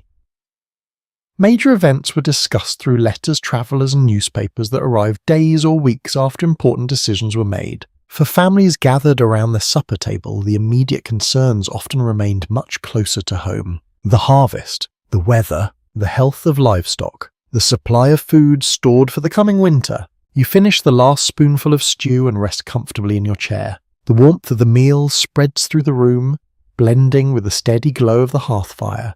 The bowls are soon collected and carried back toward the washing tub. Even after supper, the evening chores continue, but the pace of the house feels calmer now. The hardest work of the day has already passed. Outside, the final light of sunset fades slowly beyond the distant trees. The quiet evening of 1812 begins settling gently across the land. The warmth of the evening meal lingers in the house as the bowls are carried away and the table slowly cleared. Outside, the last colours of sunset soften into deeper shades of purple and blue, and the first faint stars begin appearing above the quiet town. Inside the hearth room, the fire has been stirred again so it will burn steadily through the cooler night hours. The flames glow gently, casting shifting shadows along the wooden walls. Evening in 1812 often brings a slower pace, but it does not always bring rest. There are still concerns that families must face after the day's work is done. Illness. In a world without modern hospitals or advanced medicine, even small sicknesses can cause serious worry. People living in the early Republic rely on a mixture of home remedies, travelling doctors, and traditional knowledge passed through generations. You notice a small wooden box sitting near the hearth shelf. Inside are several glass bottles, bundles of dried plants, and a few folded cloths. This is the household's collection of simple medical supplies. One bottle contains a dark liquid that smells strongly of herbs and alcohol. Another holds a powder used to treat minor infections or skin irritations. Many American families during this period keep small collections of herbal remedies at home. Plants such as mint, willow bark, and chamomile are commonly used to ease headaches, fevers, or stomach troubles. These treatments are not always effective, but they represent the best knowledge available to many communities. You move closer to the shelf and examine the bundles of dried plants hanging nearby. A faint earthy scent drifts from them. One interesting practice of the time involves brewing herbal teas to relieve common ailments. Willow bark, for example, contains compounds that can help reduce fever and pain. People using it likely had no understanding of its chemical properties, but generations of observation had shown that it sometimes worked. Across the room, a woman prepares warm water in a small basin. The water has been heated carefully over the fire and now sends gentle steam into the air. She dips a cloth into the basin and wrings it out slowly. Warm compresses like this are often used to comfort someone suffering from aches or fever. You hear quiet conversation between two members of the household. A neighbour's child has been feeling unwell for several days. The family is considering whether to send for the local doctor who travels between towns. Doctors in 1812 rarely have permanent offices in small communities. Instead, they ride on horseback from farm to farm, carrying leather bags filled with instruments and medicines. Their arrival can bring hope, though. Their treatments sometimes reflect medical theories that modern science would later question. Many physicians during this period practice what is known as humoral medicine, a system that attempts to balance the body's internal fluids through various treatments. One widely used is bloodletting. The idea behind it is that removing a small amount of blood might restore balance to the body and relieve illness. While modern medicine recognizes the dangers of this practice, it remained common for many decades. Researchers examining early American medical records often note how limited scientific understanding was during this time. Even skilled doctors relied on traditions and theories that had been passed down from earlier centuries. Yet despite these limitations, communities often placed deep trust in their physicians. When illness appeared, families sought help wherever they could find it. You step outside for a moment while the basin of warm water is carried toward a nearby bedroom. Night has settled fully across the town now. The sky above is deep and clear, filled with stars stretching far beyond the rooftops. A cool breeze moves softly through the trees lining the road. From several houses you see the gentle glow of candlelight shining through small windows. Candles and oil lamps provide the main source of light after sunset. Their warm, flickering glow creates a quiet atmosphere that encourages conversation reading, or simple reflection at the end of the day. One small detail about lighting in early American homes is that candles were often made from animal fat or beeswax. Tallow candles were more common because they were cheaper to produce, though they sometimes produced a smoky smell when burned. Beeswax candles burned cleaner, but were usually reserved for special occasions. You begin walking slowly along the road again. The town feels peaceful now, far quieter than during the busy hours of the afternoon. Only a few distant voices drift through the night air. Somewhere nearby a horse shifts inside its stall. Crickets begin their steady chorus from the tall grass beyond the houses. Even in this calm moment, the uncertainty of health and illness remains part of everyday life. Some historians studying the period suggest that the constant presence of disease shaped how families understood risk and resilience. With limited medical tools available, communities learned to support one another through difficult times. Neighbours often helped care for the sick. Families shared remedies and advice. Knowledge passed from one generation to the next. You pause at the edge of town where the road meets the open countryside. The moon has risen above the distant tree, casting a pale silver glow across the fields. The land appears calm and quiet beneath the night sky. Somewhere in the darkness, a small farmhouse window flickers with a candlelight as someone keeps watch beside an ill family member. Life in 1812 carries both peaceful routines and uncertain challenges, and under the wide sky of this young nation, families continue caring for one another with the tools and knowledge they have. The night grows deeper. The town settles further into silence, and the quiet story of another day slowly comes to rest beneath the stars. The quiet of night slowly deepens around the town. The small lights shining through windows begin to fade one by one as families settle into the slower rhythm of evening life. Yet inside many homes, the day has not quite ended. You return once again to the familiar house where the hearth continues to glow gently. The fire has been fed with a fresh piece of wood, and the steady crackle of burning logs fills the room with a comforting sound. Even after supper, the household remains busy. The bowls from the evening meal have been washed and stacked carefully on the shelf. The wooden table has been wiped clean. Now the space is used for quieter activities that often fill the hours before sleep. You notice several chairs drawn closer to the hearth where the firelight provides the best illumination. A candle sits nearby, its small flame flickering softly. In the early 19th century, darkness arrives quickly once the sun disappears below the horizon. Without electric lighting, families rely on candles and oil lamps that cast only a modest glow across the room. Because light is limited and valuable evening activities tend to be calm and focused. A woman sits beside the fire spinning wool with a small spinning wheel. The gentle whir of the wheel creates a steady rhythm in the room. Her hands guide the fibres carefully as they twist into thin thread. Across the young United States during this time, many households still produce part of their own fabric. Spinning and weaving remain essential domestic skills, especially in rural areas where manufactured cloth may be difficult to obtain. The spinning wheel turns again. Software, pause. Software. The movement becomes almost hypnotic. Nearby, another family member sits reading from a small book held close to the candlelight. The words are spoken quietly so others can hear. Books are precious objects in many homes of this era. Printed materials exist, of course, but they are not yet as common as they will become later in the century. A household might own only a handful of books, often including a Bible, an almanac, and perhaps 1 or 2 volumes of stories or poetry. One detail about reading during this period is that families often read aloud together in the evenings.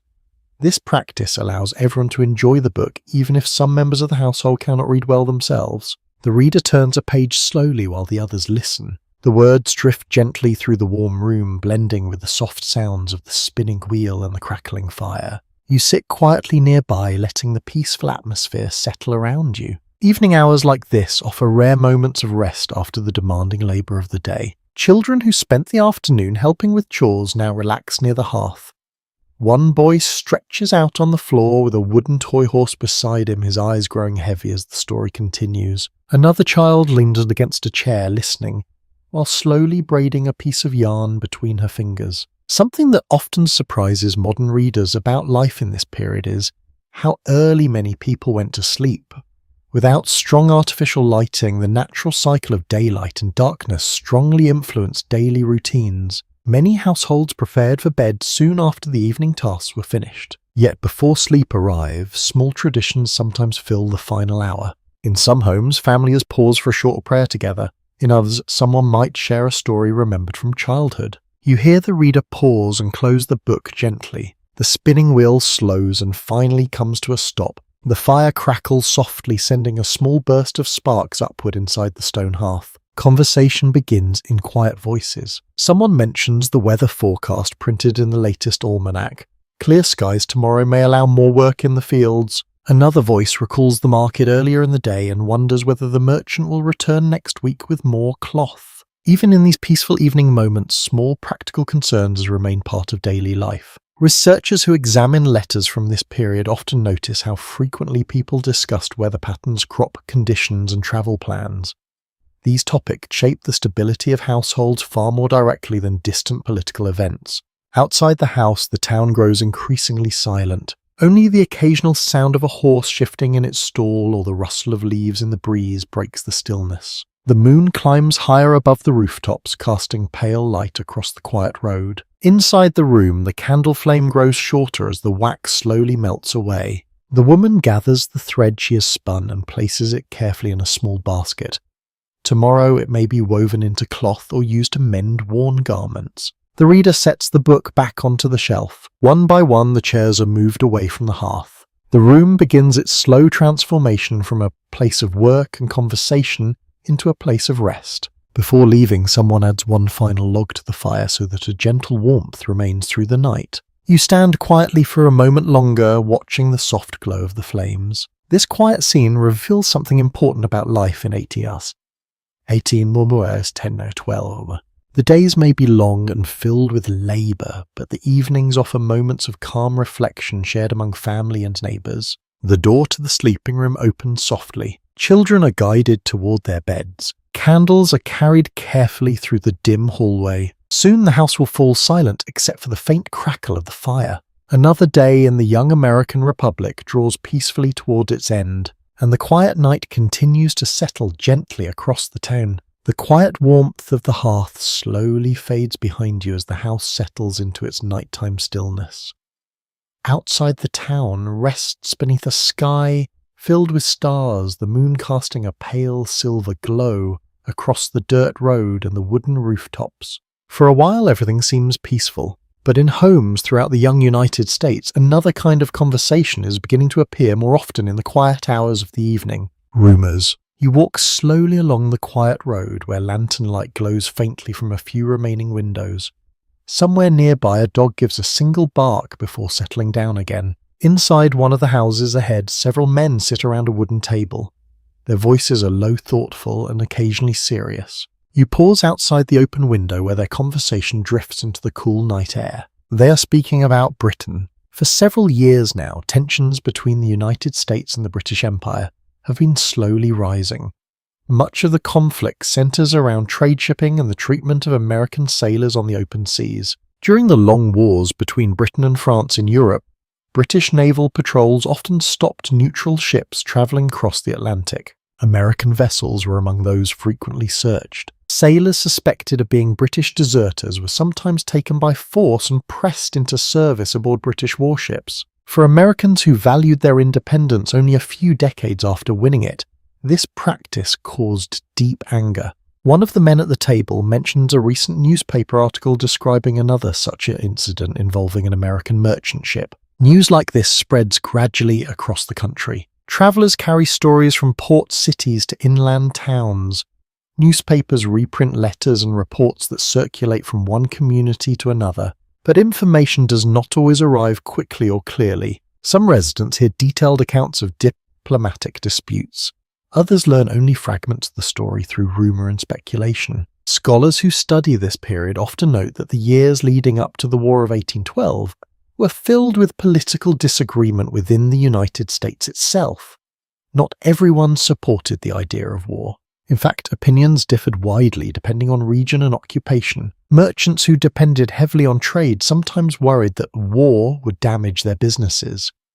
Farmers living far from the coast often felt less directly threatened by naval conflicts. Inside the house, the conversation grows more animated. One man argues that the country must defend its rights against British interference. Another wonders whether the young nation is truly ready for another war so soon after the struggle for independence. The table falls quiet for a moment as the men consider the question. Outside, the breeze moves gently through the trees, carrying the smell of cool earth and distant fields. You continue walking down the road where the town square lies mostly empty now.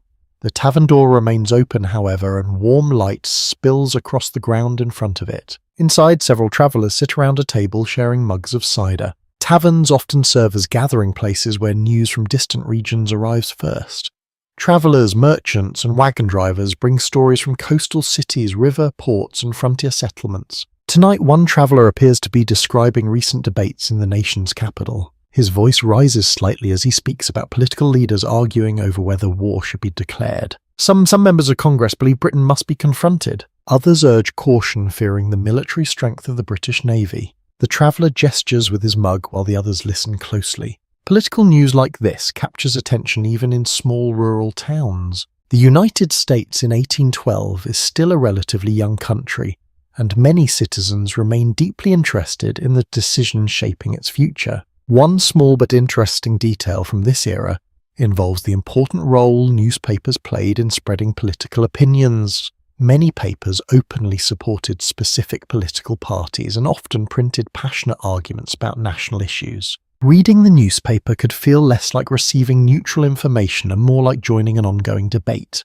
You step away from the tavern and continue walking toward the edge of town. The night has grown cooler now, and the quiet fields stretch dark and still beneath the moonlight. Somewhere beyond those fields lie distant cities, where political leaders continue their discussions. In Washington, President James Madison and members of Congress face growing pressure to respond to British actions. Researchers studying the causes of the coming conflict still examine the complex mix of factors that led to the War of 1812. Trade disputes, national pride, frontier tensions, and political ambition all played roles in the unfolding events. For the people sleeping in this quiet town tonight, however, the future remains uncertain. Most citizens continue focusing on their daily routines, planting crops, running shop, raising families. Yet the conversations you overheard tonight reveal something beginning to stir beneath the surface. Question. Debates. A growing sense that the young nation may soon face a difficult decision. You stop for a moment at the edge of the road and look back toward the town. The buildings rest quietly under the moonlight. Smoke drifts faintly from a few chimneys where fires still burn low. Life appears peaceful, but somewhere beyond the horizon the forces of history are slowly gathering, and before long the calm routines of towns like this one may be touched by the distant thunder of war. For now, though, the night remains still, and the town of 1812 sleeps beneath the quiet watch of the stars. Morning returns quietly to the town. The first light of dawn creeps across the horizon, slowly replacing the deep blues of night with soft shades of pale gold. A thin layer of mist rests over the nearby fields, and the roofs of the houses glow faintly as the rising sun touches them one by one. You step out onto the dirt road just as the town begins waking again. A rooster calls from somewhere behind the barns. A moment later, another answers from farther away, the sound carrying easily through the cool morning air. The peaceful stillness of night gives way to the familiar rhythm of a new day. Yet today, something feels slightly different. There is a sense of anticipation moving quietly through the town. People seem to be gathering earlier than usual near the open field beside the square. You walk toward the sound of voices and soon discover the reason. Militia drill. Across much of the young United States in the early 19th century, local militias form an important part of community defense. These groups consist of ordinary citizens who train occasionally with weapons so they can be called upon if conflict threatens the country. Farmers, merchants, blacksmiths, and shopkeepers all stand together in the open field this morning. Each man holds a musket, its long wooden stock resting against his shoulder. Their coats and trousers vary in colour and style because these are not professional soldiers. They are neighbours preparing to learn the basics of military discipline. A man standing near the front calls out instructions in a clear voice. He appears to be the officer assigned to organise the training. The line of volunteers shifts awkwardly as they attempt to follow his commands. Left foot forward, right foot, from foot back, turn. The movements are not always perfectly synchronised. A few men glance sideways at their neighbours to make sure they are stepping in the correct direction. Despite the uneven coordination, the group shows determination. Many American communities at the time relied on these citizen militias rather than large standing armies. The idea of ordinary people defending their country remained closely tied to the spirit of independence that followed the Revolutionary War. You stand near the edge of the field and watch the practice continue. The officer raises his hand and instructs the men to prepare their muskets. The weapons themselves look heavy and somewhat cumbersome. Each musket requires a careful process to load before firing. Powder must be poured down the barrel, followed by a small lead ball that is pushed firmly into place. The steps take time and concentration. Soldiers of the era often practiced these movements repeatedly until they could complete them quickly under pressure. One small detail about militia training that surprises many people today is how infrequent the drills could be. In some towns, men gathered only a few times each year for formal instruction, making the practice sessions both important and sometimes slightly chaotic. The line of volunteers lifts their muskets together. The officer shouts the command. A sharp volley of gunfire cracks across the open field. A moment later, a cloud of white smoke drifts slowly through the morning air, carried away by the breeze. The sound echoes across the town, startling a few birds from nearby trees. Children standing with their families at the edge of the field clap their hands excitedly. For them, the drill feels almost like a spectacle, but the men holding the muskets understand the seriousness behind the training. Conversations about rising tensions with Britain have grown more frequent in recent months. While no one knows exactly what the future will bring, many communities believe it is wise to prepare. Some historians examining local militia records suggest that enthusiasm for training varied widely from town to town. In certain places, participation was strong and organised.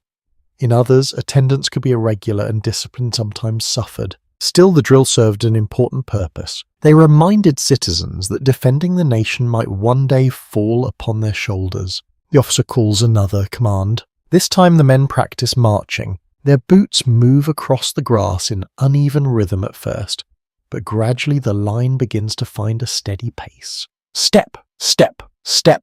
The sound of many feet moving together creates a simple but powerful rhythm. A few townspeople watch quietly from nearby fences. Some appear proud of the volunteers. Others seem thoughtful, perhaps wondering how likely it is that these neighbours might truly face battle someday. You notice a farmer you saw earlier at the market standing near the back of the formation.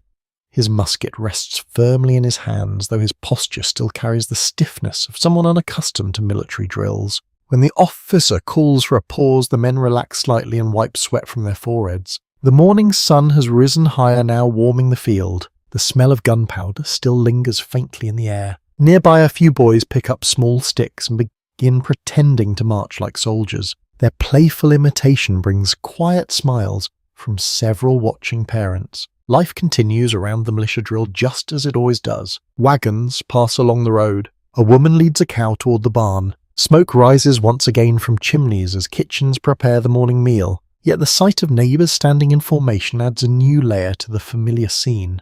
The young nation is still growing. Its future remains uncertain. And here in this small American town, ordinary citizens gather beneath the morning sun to prepare for possibilities they hope may never come. The officer gives one final instruction before dismissing the group. The men begin lowering their muskets and speaking quietly with one another. Some return toward their farms. Others linger to discuss the practice and share observations about the drills. You stand at the edge of the field watching the gathering slowly disperse. The town resumes its regular rhythm, but the echo of that morning volley still seems to linger faintly in the air, a reminder that even in peaceful places the world beyond the horizon is always moving. The field gradually empties after the militia drill. The men who had stood in loose formation only moments ago now drift back toward their ordinary lives. Muskets are carried home or returned to storage. Coats are loosened. Conversations return to crops wagons and the weather. The morning sun climbs higher, warming the earth and drying the grass where the volunteers have been marching. You leave the edge of the field and follow a narrow road that leads away from town and toward the western horizon. The houses thin out again, replaced by the wide stretches of farmland and distant forests. Beyond those forests lies something that many Americans of this time speak about with a mixture of hope and uncertainty: the frontier. In 1812, the United States is still expanding westward. Much of the land beyond established towns remains wild and sparsely settled.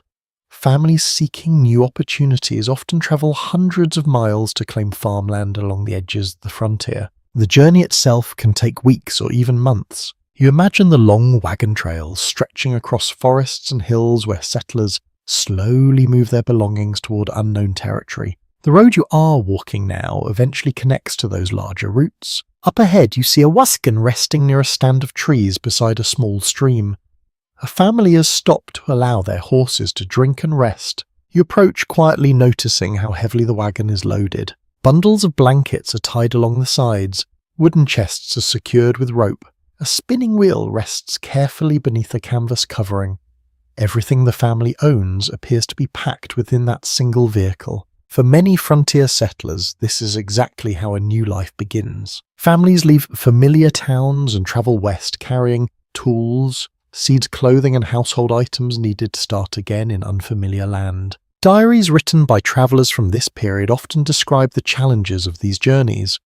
Rough roads, unpredictable weather, and long distances made travel difficult, especially for families with children. The man guiding the wagon steps down to check the harness on one of the horses. His boots are dusty from travel, and his hat shows the wear of many miles beneath the sun. Nearby, a woman kneels beside a small cooking fire where a pot of water has been set to boil. Even during travel, meals must still be prepared carefully. The family appears calm but focused. They know the road ahead will require patience. One small detail about frontier journeys involves the careful planning families used when choosing what to bring. Space inside wagons was limited, so settlers often packed only the most essential tools and supplies. Heavy furniture was frequently left behind. Instead, settlers brought items that could help them build new homes once they reached their destination. Axes, saws, ploughs and seeds often held greater value than decorative belongings. You sit for a moment beside the stream while the horses drink. The water moves slowly over smooth stones, reflecting bright flashes of sunlight. The quiet setting contrasts with the bold decision these travellers have made. Leaving behind established towns requires courage. The frontier offers opportunity, but also risk. Dense forests must be cleared before fields can be planted. Cabins must be built before winter arrives. Wildlife and unfamiliar landscapes present challenges that many settlers have never faced before. Researchers studying early American expansion continue discussing how settlers experienced these frontier regions. Some accounts describe the excitement of new possibilities, while others reveal the hardships and isolation many families endured. Both perspectives appear throughout letters and journals from the time. The woman tending the cooking fire lifts the lid from the pot and stirs the contents slowly. Steam rises into the air, carrying the scent of simple broth. Travel meals are often basic but nourishing. Salted meat, dried beans and cornmeal can be carried easily and prepared with limited equipment along the road. The children, travelling with the family, wander along the edge of the stream, skipping small stones across the surface. Their laughter echoes softly through the trees. Even during long journeys, moments of play still appear. The man finishes adjusting the harness and glances toward the road stretching westward. His gaze lingers there for a moment. Perhaps he imagines the land waiting beyond the distant hills. The wagon wheels will soon begin turning again. Before leaving, the family shares a brief meal together beside the stream. Afterwards, the cooking pot is cleaned, the fire carefully extinguished, and the horses prepared once more. You stand and watch as they climb back into the wagon. The driver lifts the reins gently. The horses step forward. Wooden wheels begin rolling slowly along the dusty road. The wagon moves away through the trees, gradually shrinking into the distance as it follows the path leading deeper into the frontier. You remain by the stream for a moment longer. The road now lies quiet again. Somewhere far beyond the horizon, new towns will eventually rise from the wilderness. Fields will be planted. Houses will be built. Communities will grow where forest once stood. The expansion of the young nation continues step by step, wagon by wagon. And here on this quiet road in 1812, you have just witnessed the beginning of another family's long journey west. The wagon carrying the frontier family disappears gradually along the road, its wooden wheels growing quieter, until the only sound remaining is the soft movement of water in the nearby stream. The morning sun continues rising higher, warming the fields and forests that stretch across the countryside. You leave the stream behind and follow another path that winds through a patch of woodland not far from the town. Tall trees form a loose canopy overhead, their leaves filtering the sunlight into gentle patterns that dance across the ground. The air here feels cooler than in the open fields, and the scent of pine and damp earth fills your lungs with each step. As you walk deeper into the woods, the quiet becomes more noticeable. Birds call occasionally from high branches, and somewhere in the distance a woodpecker taps steadily against the bark of a tree. Otherwise, the forest remains calm. Yet these woods hold stories that go far beyond the small American town you visited earlier. Long before settlers built farms and roads in this region, Native American communities lived throughout these forests and valleys. Many tribes developed deep knowledge of the land, understanding how to hunt, farm, and travel through the wilderness with remarkable skill. Evidence from early American records shows that the continent in 1812 was home to many native nations with distinct cultures and traditions. Tribes such as the Shawnee Cherokee Creek and many others lived across vast territories throughout the eastern and southern regions of North America. Their presence shaped the history of the young United States in ways that settlers often did not fully understand. You follow the narrow woodland path until you reach a small clearing beside another bend in the stream. There you notice signs that this land is used by more than just wandering travelers. A simple fishing trap made from woven branches rests partly submerged near the water's edge.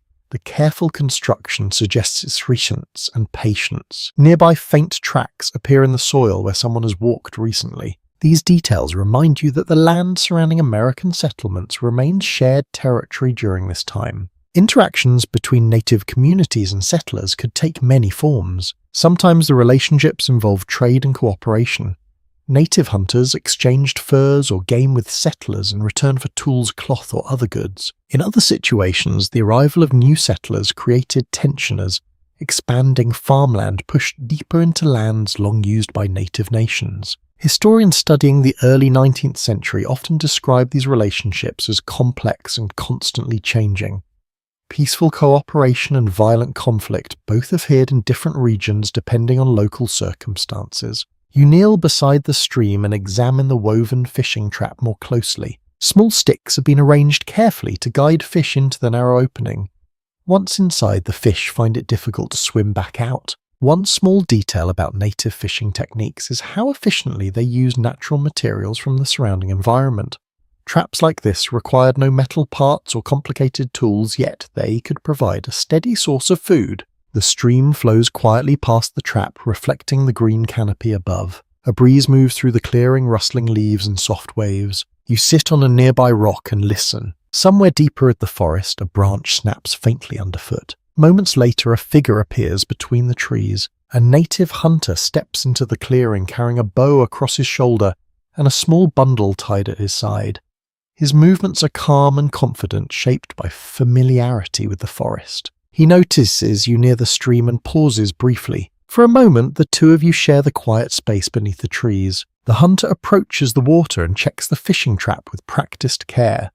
He lifts it gently, examining the catch inside. Satisfied, he removes a fish and places it into his bundle. Encounters between native people and settlers during this period could vary greatly depending on location and circumstance. Some interactions were peaceful and respectful, while others occurred in regions where tensions had already grown. Researchers examining historical accounts continue discussing how communication between cultures often depended on individuals who understood both languages and customs. Misunderstandings sometimes arose when those connections were missing. The hunter resets the trap carefully in the stream before standing once again. He glances toward this path leading back to the town, then toward the deeper forest stretching beyond the clearing. With a quiet nod, he disappears between the trees, moving with the smooth confidence of someone who knows every turn of the land. The forest grows quiet again. You remain beside the stream for a few moments longer. The simple fishing trap rests once more beneath the flowing water, continuing its patient work. Life across this land in 1812 involves many different communities sharing the same rivers, forests, and valleys. Some live in growing towns, others travel along frontier roads, still others move through the woods following traditions passed down through generations. The paths of these worlds sometimes cross in quiet places like this one. Eventually you rise from the rock and begin walking back along the woodland trail. Sunlight filters through the trees as the day continues unfolding across the landscape. Beyond the forest, the small town waits with its markets, homes, and farms. And somewhere deeper in the wilderness, the quiet lives of native communities continue alongside the expanding nation. The woodland trail slowly brings you back towards the open fields surrounding the town. As the trees thin out, the warm light of the afternoon sun spreads once again across wide farmland. The distant roofs of houses and barns appear between patches of tall grass, and the steady sounds of rural life drift gently through the air. You follow the road that curves along the edge of several farms. A group of horses graze quietly inside a fenced pasture. Chickens wander across the yard of a nearby house, pecking at the ground with patient curiosity. From inside the barn comes the slow creak of wooden beams and the soft rustle of hay being moved. The countryside feels calm and familiar. Yet in some parts of the United States during this time, life follows a very different rhythm. As you continue walking, the road eventually leads toward a larger farmstead. The property stretches across a wide area of land with several buildings standing beyond the main house. Rows of crops grow in neat lines across the fields. Workers move steadily between the rows. Their movements are careful and practiced, tending the plants beneath the strong afternoon sun. In many regions of the country, especially across the southern states, large farms depend on the labor of enslaved people. By 1812, slavery has become deeply woven into the agricultural economy of certain areas of the United States. Plantations growing crops such as cotton, tobacco, and rice rely heavily on this system of forced labor. You pause near a wooden fence and observe the quiet scene unfolding across the field. Several workers carry baskets filled with harvested crops. Others bend low to inspect the soil or pull weeds from the rows. Their clothing is simple and worn from long hours of labor. The sun rests high in the sky now, and the heat of the day presses heavily against the earth. Historical records from the early 19th century show that millions of African Americans lived in bondage across the United States during this period. Their labor played a central role in producing agricultural goods that supported both domestic markets and international trade. Yet behind the visible work in the fields lie countless personal stories. Families separated, communities formed under difficult circumstances, strength and resilience carried through generations despite the harsh conditions imposed upon them. You notice one woman pause briefly beside the row of crops where she has been working. She wipes sweat from her brow and glances toward the distant tree line before returning to her task. The moment is small but revealing. Life for enslaved individuals involved long hours of demanding work, often beginning at sunrise and ending only when daylight faded. Despite these hardships, many enslaved communities found ways to maintain cultural traditions, family bonds, and spiritual practices. One small detail sometimes mentioned in historical accounts involves the quiet creation of music during the evenings. Songs sung in fields or gatherings after work allowed people to share stories, express hope, and strengthen their sense of connection. These songs would later influence musical traditions that spread across the country in generations to come. You continue walking slowly along the road. The large farmhouse sits on a slight rise overlooking the fields. Smoke rises gently from its chimney while the wide porch casts shade across the front entrance. Inside that house, the daily routines of the farm owners unfold differently from those working in the fields below. Household management, financial decisions, and crop planning all shape how the land is used. Historians studying the early 19th century often examine the complicated relationship between economic growth and the expansion of slavery during this period. Cotton production especially increased dramatically as new land opened in the Southern Territories. The invention of the cotton gin several decades earlier made it easier to process cotton fibers, increasing demand for labor across plantations. As you watch the workers moving slowly across the rows, the quiet landscape takes on a more complex meaning. The peaceful countryside you've been exploring carries layers of history that include both opportunity and injustice. You leave the fence behind and continue along the road. Soon the fields fade into the distance, once again replaced by smaller farms and scattered houses more typical of the town you visited earlier. The sounds of the large plantation grow quieter. Ahead, a wagon rattles slowly along the road, carrying sacks of grain toward the town market. Life in 1812. America contains many different realities depending on where you stand. In some places, farmers work their own land beside neighbours. In others, enslaved labour supports vast agricultural estates. The young nation continues expanding, and with that expansion come questions that will shape the country for decades to come. You pause for a moment and look back across the distant fields, where the workers continue their tasks beneath the afternoon sun. Then you turn once more toward the road. The town lies ahead, and the story of daily life in this complicated and growing nation continues to unfold step by step. The road slowly brings you back toward the familiar edges of town. The distant fields fade behind you while the shapes of wooden houses and barns appear once again along the horizon. Smoke rises gently from chimneys as afternoon begins drifting toward evening.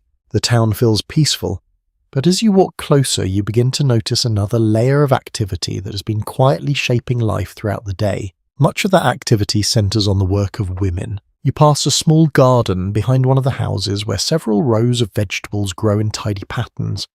A woman kneels beside the plants, her hands carefully loosening the soil around young cabbage leaves. Gardens like this appear behind many homes in early American towns. They provide fresh vegetables that supplement the food stored in kitchens and cellars. Life in the early 1800s often depends heavily on this kind of household production. While men frequently handle tasks such as ploughing fields, building fences, or transporting goods, women manage a wide range of responsibilities that keep the household functioning. You pause near the fence and watch as the woman gathers a basket of herbs and greens. Later, these will likely become part of the evening meal. Beyond the garden, you hear the steady sound of water being poured. Another woman stands near a wooden washtub, scrubbing clothing against a ridged washboard. The work looks tiring but familiar. Cleaning laundry in this period requires strength and patience.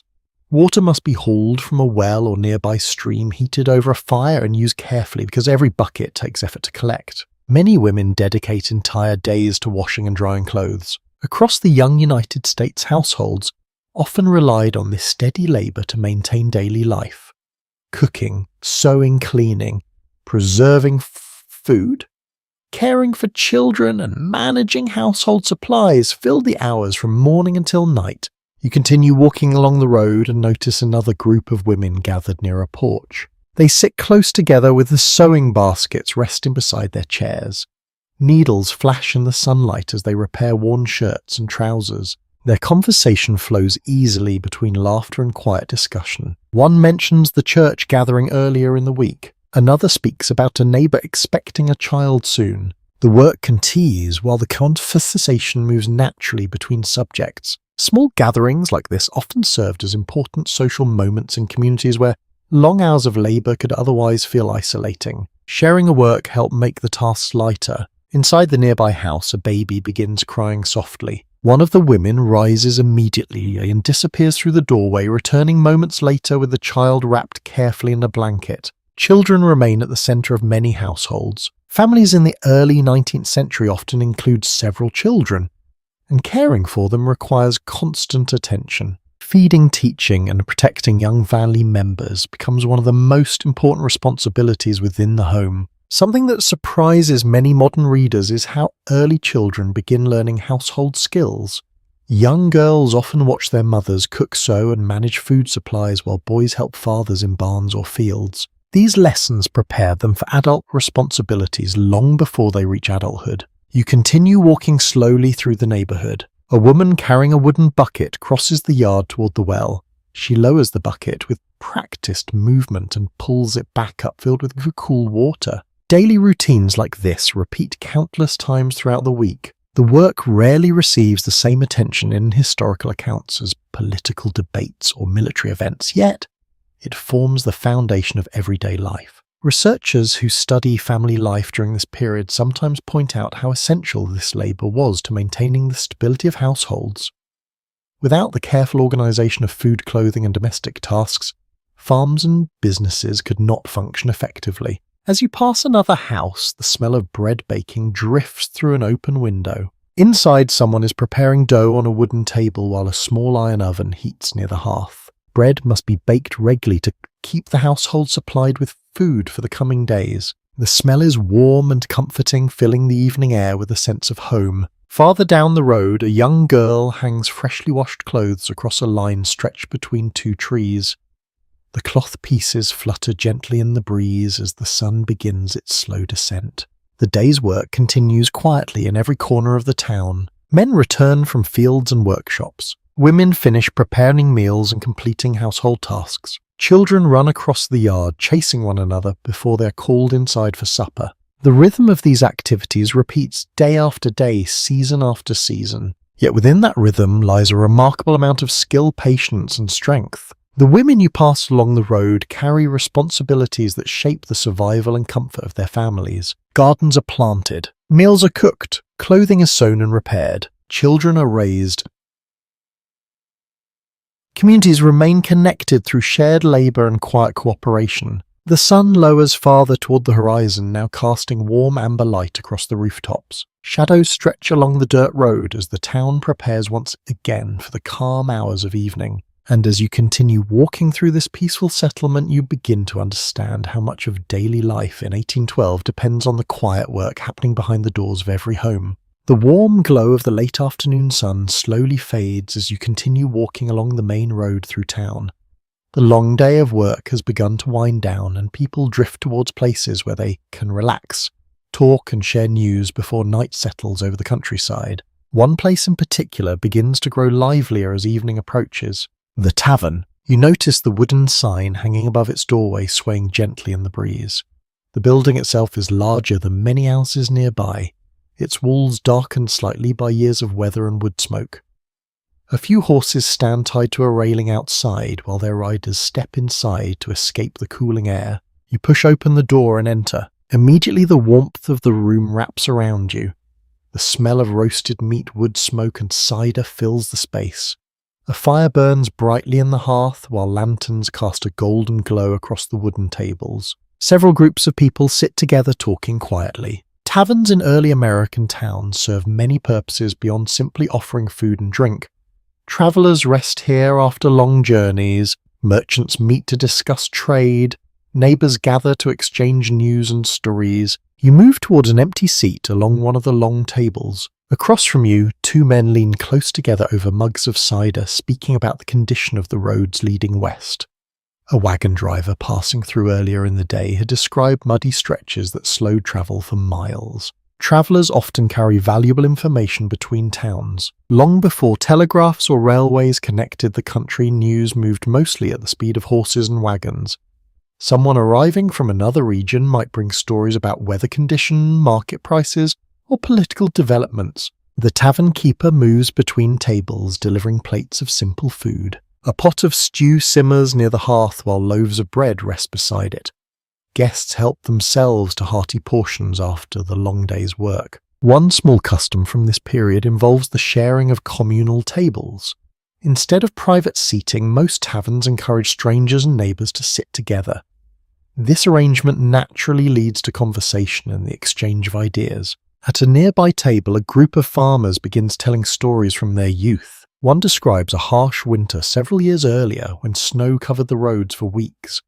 Another laughs while recalling a stubborn mule that refused to cross a narrow bridge. The room fills with the sound of friendly laughter. For many communities, the tavern provides one of the few places where people can relax after demanding days in fields or workshops. You listen quietly while the conversations shift from light-hearted stories to more serious matters. One traveller wearing a dusty coat from the road describes the busy docks of a coastal port he visited recently. Ships arrive daily carrying goods from distant countries. He mentions hearing talk among sailors about rising tension with Britain. Another man at the table nods slowly. Disputes between the United States and Britain have appeared frequently in recent news. Trade restrictions and naval conflicts have made many Americans uneasy about the future. Observers who study political discussions of the time often notice how strongly opinions could differ, depending on personal experience. Merchants involved in international trade worried about economic losses, while others believed national honour required a firm response. The traveller continues describing what he heard in the port city. Several ships had been delayed while officials inspected cargo and questioned sailors. Rumours circulated about possible confrontations on the ocean. Around the room, people listen with thoughtful expressions. Yet the conversation never becomes overly tense. Between serious topics, the talk returns easily to familiar subjects such as crops, road conditions, and family news. A fiddler sitting near the hearth begins playing a quiet tune. The melody floats gently across the room, soft enough to blend with the steady hum of voices. Music often appears in taverns during the evening hours. Simple instruments like fiddles provide entertainment that requires little equipment but adds warmth to gatherings. One small detail about these musical moments is that many tunes passed from one generation to another by memory rather than written music. Local variations developed naturally as players added their own style to familiar songs. A couple seated near the fire begins tapping their feet along with the rhythm. Others smile quietly while continuing their conversations. You sip from a mug of cider placed before you. The drink tastes crisp and slightly sweet, made from apples harvested in nearby orchards. Cider remains one of the most common beverages in rural communities because apples grow easily in many regions. The tavern keeper refills a lantern hanging from the ceiling. Its flame brightens slightly, pushing back the growing darkness outside the windows. Beyond the walls of the tavern, night has now settled across the town. Inside, however, the room remains lively. Travellers exchange stories of distant places. Neighbours discuss plans for the coming harvest. And through it all, the soft music of the fiddle continues drifting through the warm air. Eventually, chairs begin to shift as some guests prepare to leave for home. Others remain a while longer, enjoying the last quiet hours before sleep. The tavern door opens and closes softly as people step out into the cool evening air. You sit for a moment longer beside the hearth. The laughter, music, and conversation reveal another side of life in 1812. Even in a hard-working rural community, people still gather to share stories and companionship at the end of the day. And within the wooden walls of this tavern, the voices of the young nation mingle freely beneath the glow of lantern light. The warmth and soft music of the tavern slowly fade behind you as you step back out into the cool evening air. The town now rests beneath a deepening sky where the last faint glow of sunset has given way to the quiet shimmer of stars. Lantern light glows from a few windows along the road, but most homes have already settled into the calm rhythm of night. You walk slowly through the square, noticing how peaceful everything feels after the lively conversations inside the tavern. The market stalls that filled the space earlier in the day now stand empty. Crates have been stacked neatly against the walls of nearby buildings, waiting for the next morning. Yet there is still one place in town where activity quietly continues. The print shop. A soft golden light spills from the windows of a small wooden building near the edge of the square. As you approach, you hear the gentle creak of machinery and the faint rustle of paper. Inside, a printer works carefully beside a large wooden press. The room smells of ink and fresh paper. Several stacks of printed pages lie drying across long tables, while the printer arranges small metal letters into a frame used for the next page. Printing newspapers in 1812 requires patience and precision. Each individual letter must be placed by hand into the correct position before the page can be pressed onto paper. When the inked surface is ready, a sheet is laid carefully onto top and pressed firmly to transfer the words. The process repeats again and again for every copy. Small print shops like this one play a powerful role in early American communities.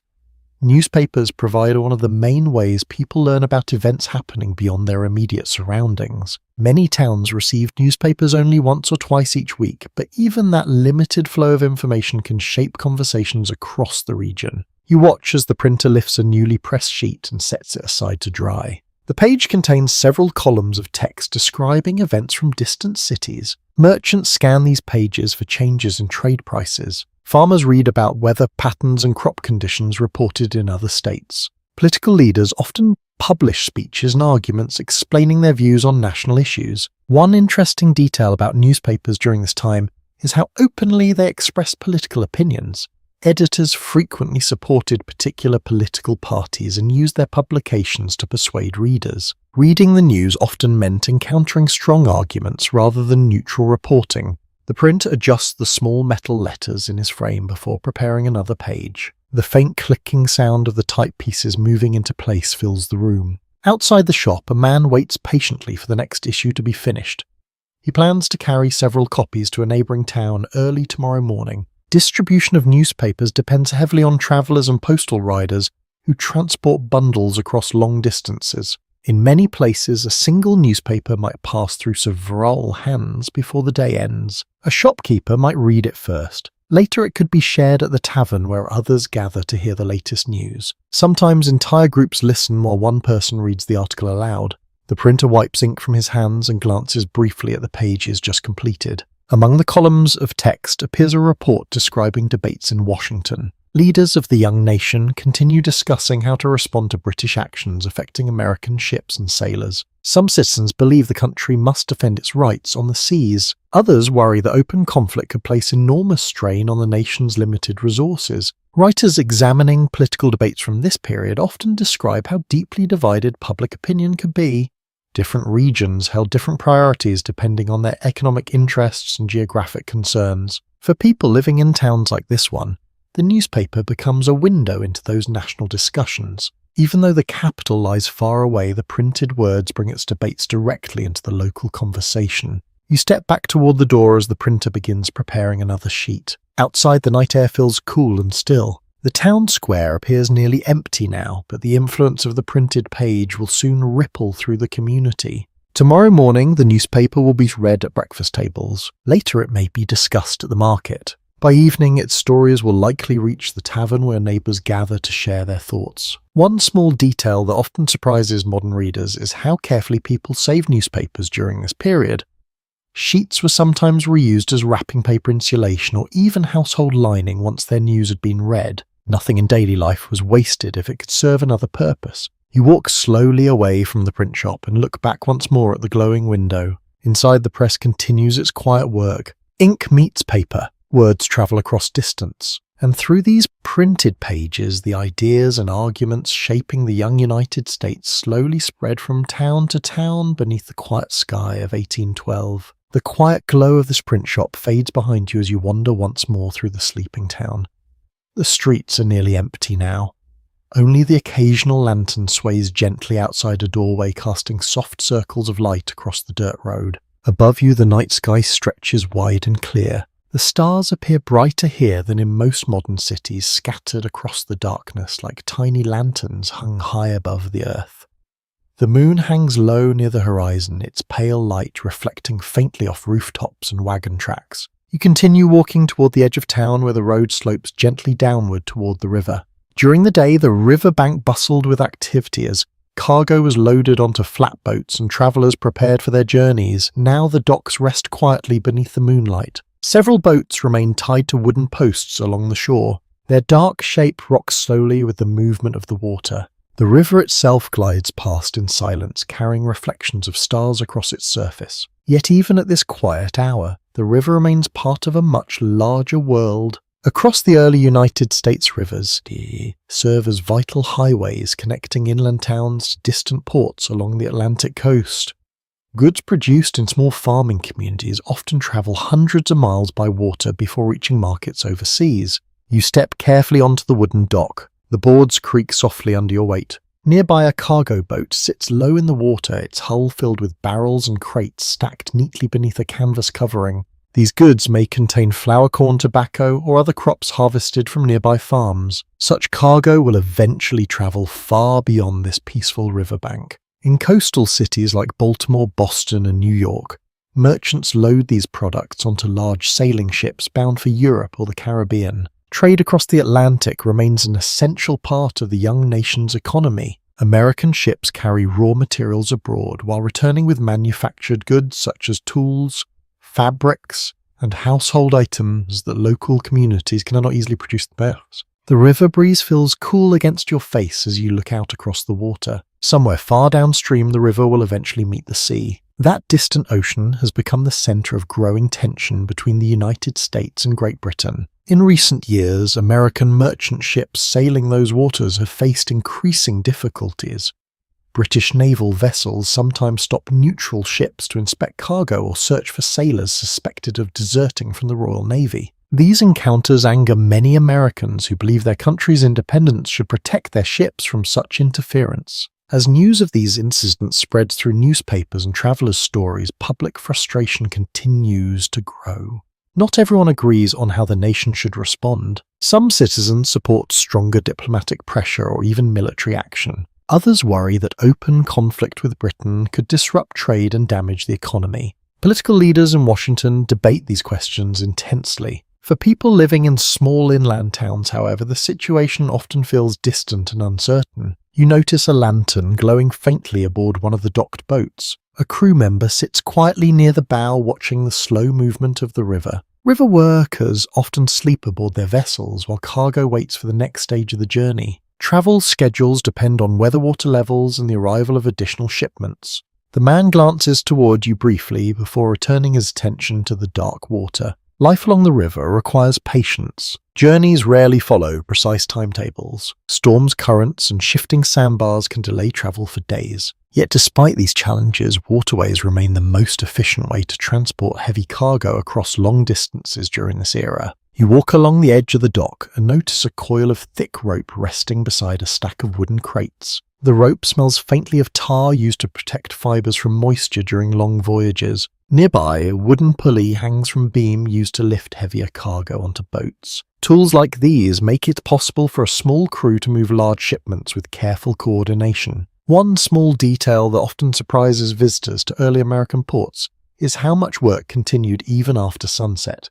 Sailors frequently loaded or unloaded cargo by lantern light whenever tides or river conditions made nighttime labor necessary. Tonight, however, the dock remains mostly still. The boats drift gently with the current. The water laps softly against the wooden posts. Somewhere in the distance, an owl calls from the dark trees lining the riverbank. You sit quietly at the end of the dock and watch the slow movement of the river beneath the moonlight. The peaceful scene hides the fact that these waterways connect countless communities across the country. From quiet towns like this one to crowded seaports along the coast rivers carry goods, travelers, and news through the growing nation. And somewhere far beyond the horizon, ships continue sailing across the Atlantic, while political debates about trade and independence grow more serious with each passing month. For now, though, the river remains calm, the town sleeps, and the steady flow of water beneath the dock continues its silent journey toward the sea. The river drifts quietly behind you as you leave the dock and walk back toward the town.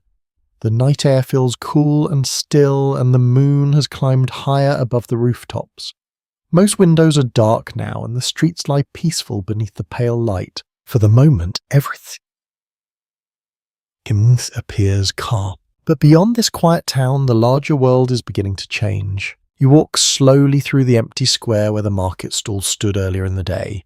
The wooden tables now rest in silence, their surfaces faintly silver beneath the moonlight.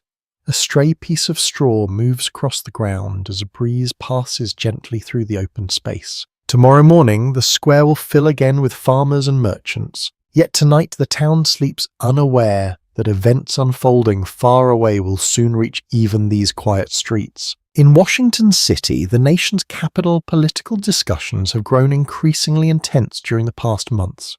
Leaders debate whether the United States should formally declare war against Great Britain. Many Americans feel anger towards British policies that interfere with trade and shipping. Others worry that a young nation with limited military resources might struggle against one of the world's most powerful empires. the question remains difficult. You pause beside the church where the bell tower stands tall above the silent yard. Inside the building, rows of benches rest in darkness. The peaceful setting contrasts with the serious decisions being made in distant government chambers. In June of 1812, Congress finally votes to declare war against Britain. The decision marks the beginning of a conflict that will soon affect communities across the country. News of the declaration spreads gradually outward from the capital. Newspapers carry the announcement to cities and towns. Travellers repeat the message along dusty roads and river routes. Weeks may pass before the full details reach remote settlements. You continue walking along the road leading toward the town. Earlier in the evening, the building echoed with music and laughter. Now only a dim lantern glows beside the door. Inside the tavern, keeper wipes the last of the mugs and prepares to close for the night. Soon conversations inside places like this will begin focusing on the coming war. Young men may discuss joining local militia units. Merchants will wonder how conflict might affect trade. Families will quietly consider how the nation's future might change. You glance down the road where the militia practiced earlier in the day. The open field rests quietly under the moonlight. Soon drills there may become more frequent. Across the country, many communities prepare for the possibility of military action. Militia units organize supplies, inspect weapons, and practice marching formation. Yet the army itself remains relatively small compared with the massive forces maintained by European powers. This reality leads to considerable uncertainty about how the war might unfold. Some political leaders believe the United States can quickly capture British territories in Canada. Others caution that the conflict may prove longer and more complicated than expected. Debates about strategy continue even after the declaration of war becomes official. You walk toward the edge of town where the houses grow quieter. A faint light shines from a window where someone still reads beside a candle. Inside that home, the residents may soon learn that their country has entered a new chapter of its history. Letters will arrive carrying the news. Newspapers will print the official declaration. Conversations in markets and taverns will change tone as people begin discussing what the future may bring. For now, however, the town remains wrapped in peaceful darkness. The horses sleep quietly in their stalls. Fields stretch calmly beneath the moonlight. The river continues flowing toward distant ports where ships still sail across the ocean. Soon, though, ships may face danger from enemy warships. Sailors who once carried goods across the Atlantic may instead carry soldiers or supplies for battle. The quiet lives of farmers, merchants, and craftsmen will gradually become connected to events unfolding far beyond their fields and workshops. You stand at the edge of the road and look back toward the silent town. Lanterns have gone dark. Only the soft glow of moonlight remains. The decision made in Washington will take time to reach every corner of the country. But when it does, the calm routines of daily life will begin to change. Because tonight marks the beginning of a new chapter in the young nation's Soron story.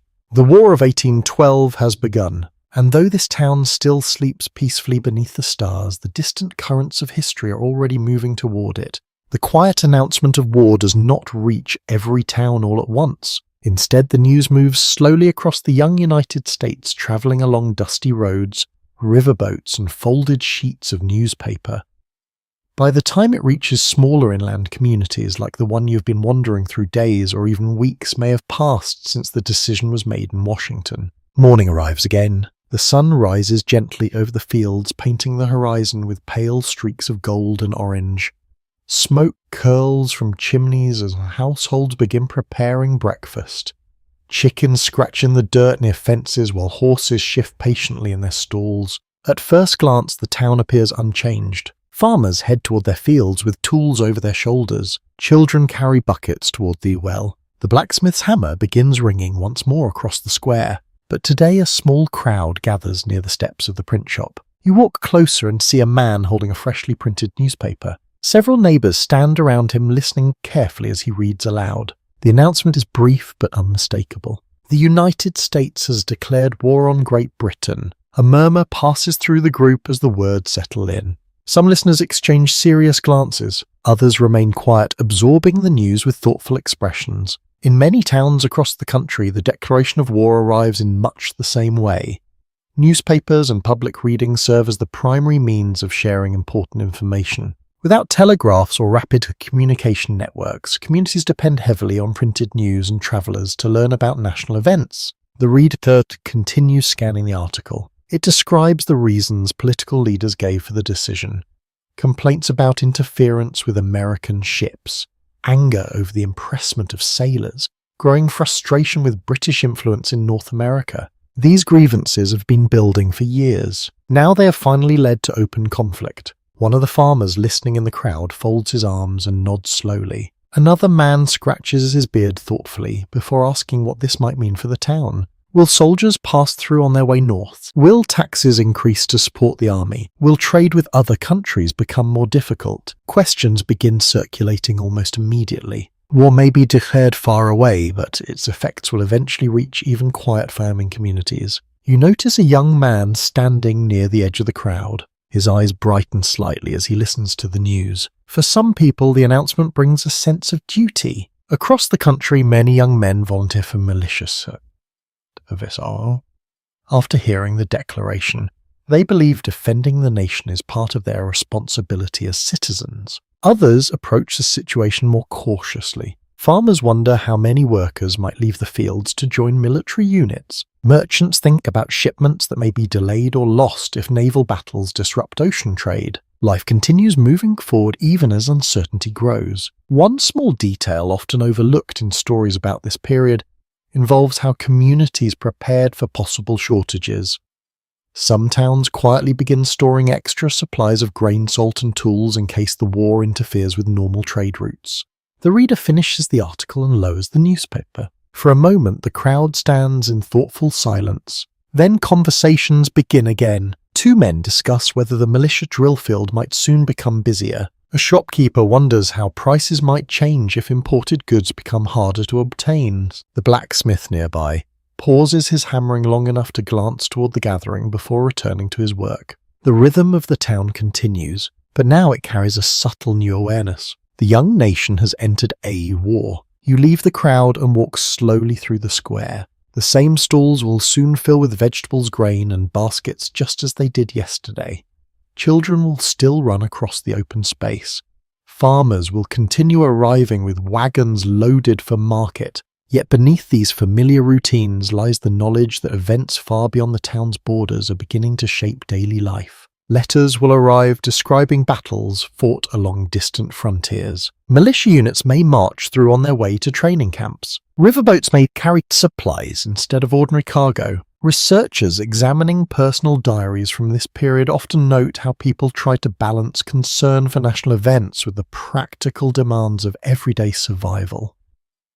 Crops still had to be planted and harvested regardless of political developments. For many families, daily work remained the most immediate priority. You reach the edge of town and look out across the fields, where farmers continue their tasks beneath the rising sun. The soil must still be turned, seeds must still be planted. Even as war begins, the quiet labour that sustains communities carries on. The country may be entering uncertain times, but here in this peaceful landscape, life continues one careful step at a time. The news of war settles over the town like a quiet ripple moving across still water.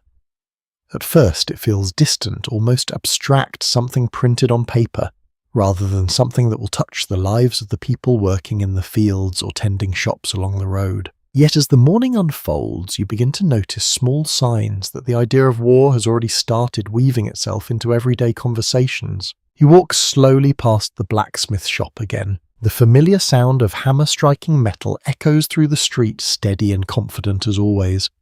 Sparks leap from the anvil while the smith shapes a glowing piece of iron into the curve of a horseshoe. Two farmers stand nearby waiting for repairs to their wagon fittings. They are talking quietly. One of them mentions the newspaper announcement from earlier. He wonders whether militia units might soon be asked to travel north toward the border with Canada. The other shrugs thoughtfully. There is still a great deal of uncertainty about how the conflict will unfold. In many towns across the United States during this period, daily life continued with remarkable normalcy, even after the declaration of war. Farmers still needed to plant crops and merchants still needed to sell goods. The necessities of survival rarely pause for political developments. You continue along the road toward the small general store. Inside the shelves hold familiar supplies. Barrels of flour, sacks of dried beans, coils of rope, and neatly folded cloth sit arranged behind the counter. The storekeeper stands with a pencil tucked behind his ear, while he examines a ledger filled with careful handwriting. A few customers browse the shelves, discussing the same subject that seems to be on everyone's mind today. War may bring changes to trade. Imported goods could become harder to obtain if shipping routes grow dangerous. One man lifts a bolt of cloth and wonders aloud whether its price might increase if shipments from overseas slow down. The storekeeper nods slowly. Merchants across the country have already begun thinking about how the conflict might affect supplies and prices. You step outside again and follow the road leading toward the farms. The open countryside looks exactly as it did yesterday. Fields stretch beneath the sun while rows of young crops push their way through the soil. Farmers guide ploughs behind steady horses. Children carry water to workers resting near the fences. The calm scene at the inn almost makes the talk of war feel unreal. Yet the conversations you hear along the road reveal that people are beginning to think about what the future might bring. Some farmers speak about the possibility of selling grain to military supply depots. Others wonder whether their sons might volunteer for service if local militia units are called. Across the young Republic, communities reacted to the news in many different ways. In certain places, patriotic enthusiasm filled the streets with celebrations and speeches. In others, the response remained cautious and thoughtful. Not everyone agreed that the country was ready for war. Political disagreements between different regions and parties shaped how people viewed the decision. You stop beside a fence where a group of workers pause to drink water from a shared bucket. Their conversation turns briefly toward the northern frontier where some early battles may soon take place. Then the subject shifts again to the quality of the soil and the need to finish planting before the next rain. The practical demands of farming quickly reclaim their attention. One detail that might seem surprising is how slowly the effects of war sometimes reached inland communities. Without fast communication or large standing armies moving immediately across the countryside, weeks or months could pass before many towns felt the direct impact. For now, the land remains quiet. You continue walking toward the river road. A wagon loaded with barrels passes by heading toward the docks where cargo will soon begin its journey downstream. Trade has not stopped simply because war has been declared. Merchants still depend on shipments reaching markets in other towns. Sailors and river workers still guide their vessels the waterways, connecting distant communities. You reach the edge of the riverbank where the water glides steadily past. Two men stand near a boat discussing the news while they secure ropes around a stack of cargo. They speak about rumours of American attempts to capture British territory across the border in Canada. Some believe the effort will succeed quickly. Others remain uncertain. Historians looking back at this period often describe how expectations about the war varied widely. Many Americans believed the conflict would be short, while others warned that the struggle could become far more complicated. The future remains unknown to the people standing along this quiet river. The boat crew finishes tying the cargo and begins preparing for departure. A lantern swings gently from a post while the current moves steadily beneath the dock. You sit for a moment on the wooden planks and watch the water. War may have begun, but here in this small town, the ordinary rhythms of life continue. Fields must be tended. Goods must be traded. Families must prepare their meals and rest before another day of work. Even in times of uncertainty, the steady routines of everyday life carry people forward. And beneath the wide sky of 1812, the young nation moves cautiously into a future that no one can yet fully see. The quiet flow of the river continues beside you as the afternoon slowly fades into evening. The sky begins to soften into shades of amber and violet, and the breeze drifting across the water carries the scent of damp wood and distant fields. Life in the town moves along its familiar rhythm. Farmers guide wagons back toward their barns. Merchants close the shutters of their shops. Children finish their final games in the dusty square before being called home for supper. Yet while the town settles into its evening routine, news from the wider world is slowly growing more alarming. You walk back towards the tavern, where a small group of travellers has gathered once again. Their coats show signs of long journeys along rough roads, and the horses tied outside still breathe heavily from the miles they have travelled. Inside the tavern, the mood feels more serious than it did before.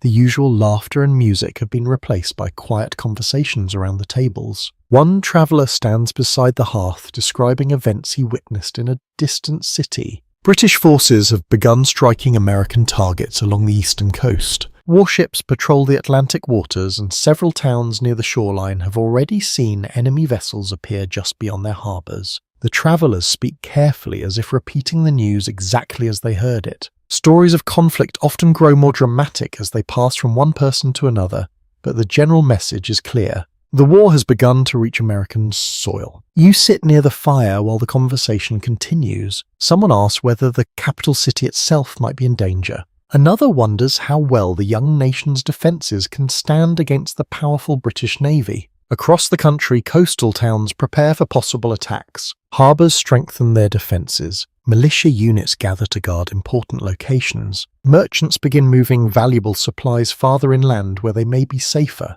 In time, one of the most shocking events of the war will occur when British forces march into Washington and burn several important government buildings. The attack sends waves of fear and anger through the American public. Seeing the nation's capital damaged by enemy troops feels almost unthinkable for many citizens. But as the traveller explains the rumours circulating along the roads, it becomes clear that the conflict may bring unexpected dangers. You listen quietly as the fire crackles beside you. Outside the tavern window, the sky grows darker.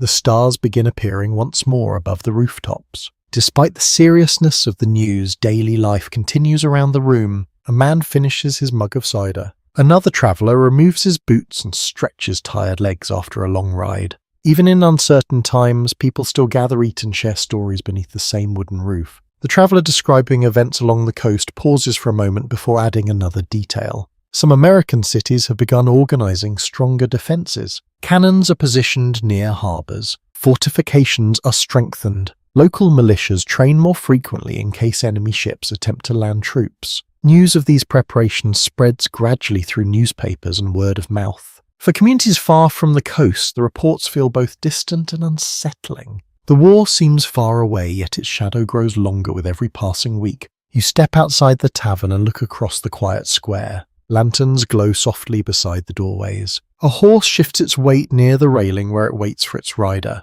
From somewhere down the road, you hear the faint sound of a fiddle playing inside a home where neighbours have gathered for an evening visit. Life continues. The fields still need tending. The market will still open tomorrow morning. But now the peaceful town you've been exploring is connected to events unfolding far beyond its borders. Ships clash on distant waters. Armies march along frontier roads. Political leaders argue about strategies and alliances. Historians examining this period often describe how surprising many of the war's events felt to the American public. Early expectations of a quick victory soon gave way to a more complicated and uncertain reality. Yet through all of this, communities like this one continued their routines. You walk slowly along the road beneath the rising moon. The houses remain quiet and calm. The river flows steadily beyond the trees. And while the war grows larger beyond the horizon, the simple patterns of everyday life continue guiding the town through another evening in 1812. The evening breeze moves gently through the town as you leave the tavern behind once again. The lanterns glowing beside doorways cast warm pools of light onto the dusty road, while the rest of the settlement rests in quiet shadow. Above you the stars spread across the sky in brilliant clusters. The peaceful scene makes it difficult to imagine that the country beyond this calm landscape is now caught in a conflict that stretches from the northern frontier to the distant Atlantic coast. Yet life here continues. You walk slowly past the church and into the open square where the market stalls will stand again in the morning. The wooden tables are still stacked neatly beside the general store, and a wagon rests quietly nearby with its wheels locked in place. Tomorrow farmers will arrive with vegetables, grain and baskets of eggs just as they have for years. War does not stop the ordinary needs of daily life. Across the young republic, communities must continue feeding themselves and maintaining their homes even while armies move and ships prepare for battle. You follow the road toward the smaller farms on the edge of town. From one house you hear the sound of a spinning wheel turning softly. From another comes the faint clatter of dishes being washed after supper. The quiet work of household carries on as it always has. One detail that often escapes attention in stories about wartime is how important local cooperation becomes during the uncertain periods. Neighbours help one another harvest crops, repair buildings, and prepare supplies that might be needed if travel becomes difficult. In many towns, people quietly begin storing extra food and tools. The preparations are not dramatic. They simply reflect practical thinking shaped by experience. You stop near a fence and watch a family finishing their evening chores. A young boy carries a bundle of firewood toward the house, while his father closes the barn door behind the last of the livestock. Inside the yard, a lantern swings gently from a hook, illuminating the small scene with warm light. The family moves with the calm familiarity following routines that have repeated countless times before. Across the country, similar scenes unfold every night. Families gather for meals. Children finish their chores. Candles are lit as darkness settles across the land. At the same time, letters begin travelling along the nation's roads, carrying news from battlefields and military camps. Some describe small skirmishes along the Canadian border. Others report naval encounters on the Great Lakes or along the Atlantic coast. Researchers studying these early months of the war often observe how uneven the conflict felt from place to place. Certain regions experienced direct danger, while others continued their normal routines with little immediate disruption. This difference shaped how people understood the war itself. For those living far from the fighting, the conflict sometimes seemed distant. For those closer to the front lines, it quickly became a matter of survival. You continue walking along the road as the night deepens. The fields stretch quietly beneath the moonlight. In the distance, the river glimmers like a ribbon of silver cutting through the dark countryside. Somewhere along that river, a cargo boat continues its slow journey toward larger markets downstream. Trade has not completely stopped. Farmers still send grain and produce to nearby towns. Merchants still exchange goods whenever travel remains safe. One small but interesting habit from this time involves the way communities shared news during uncertain periods.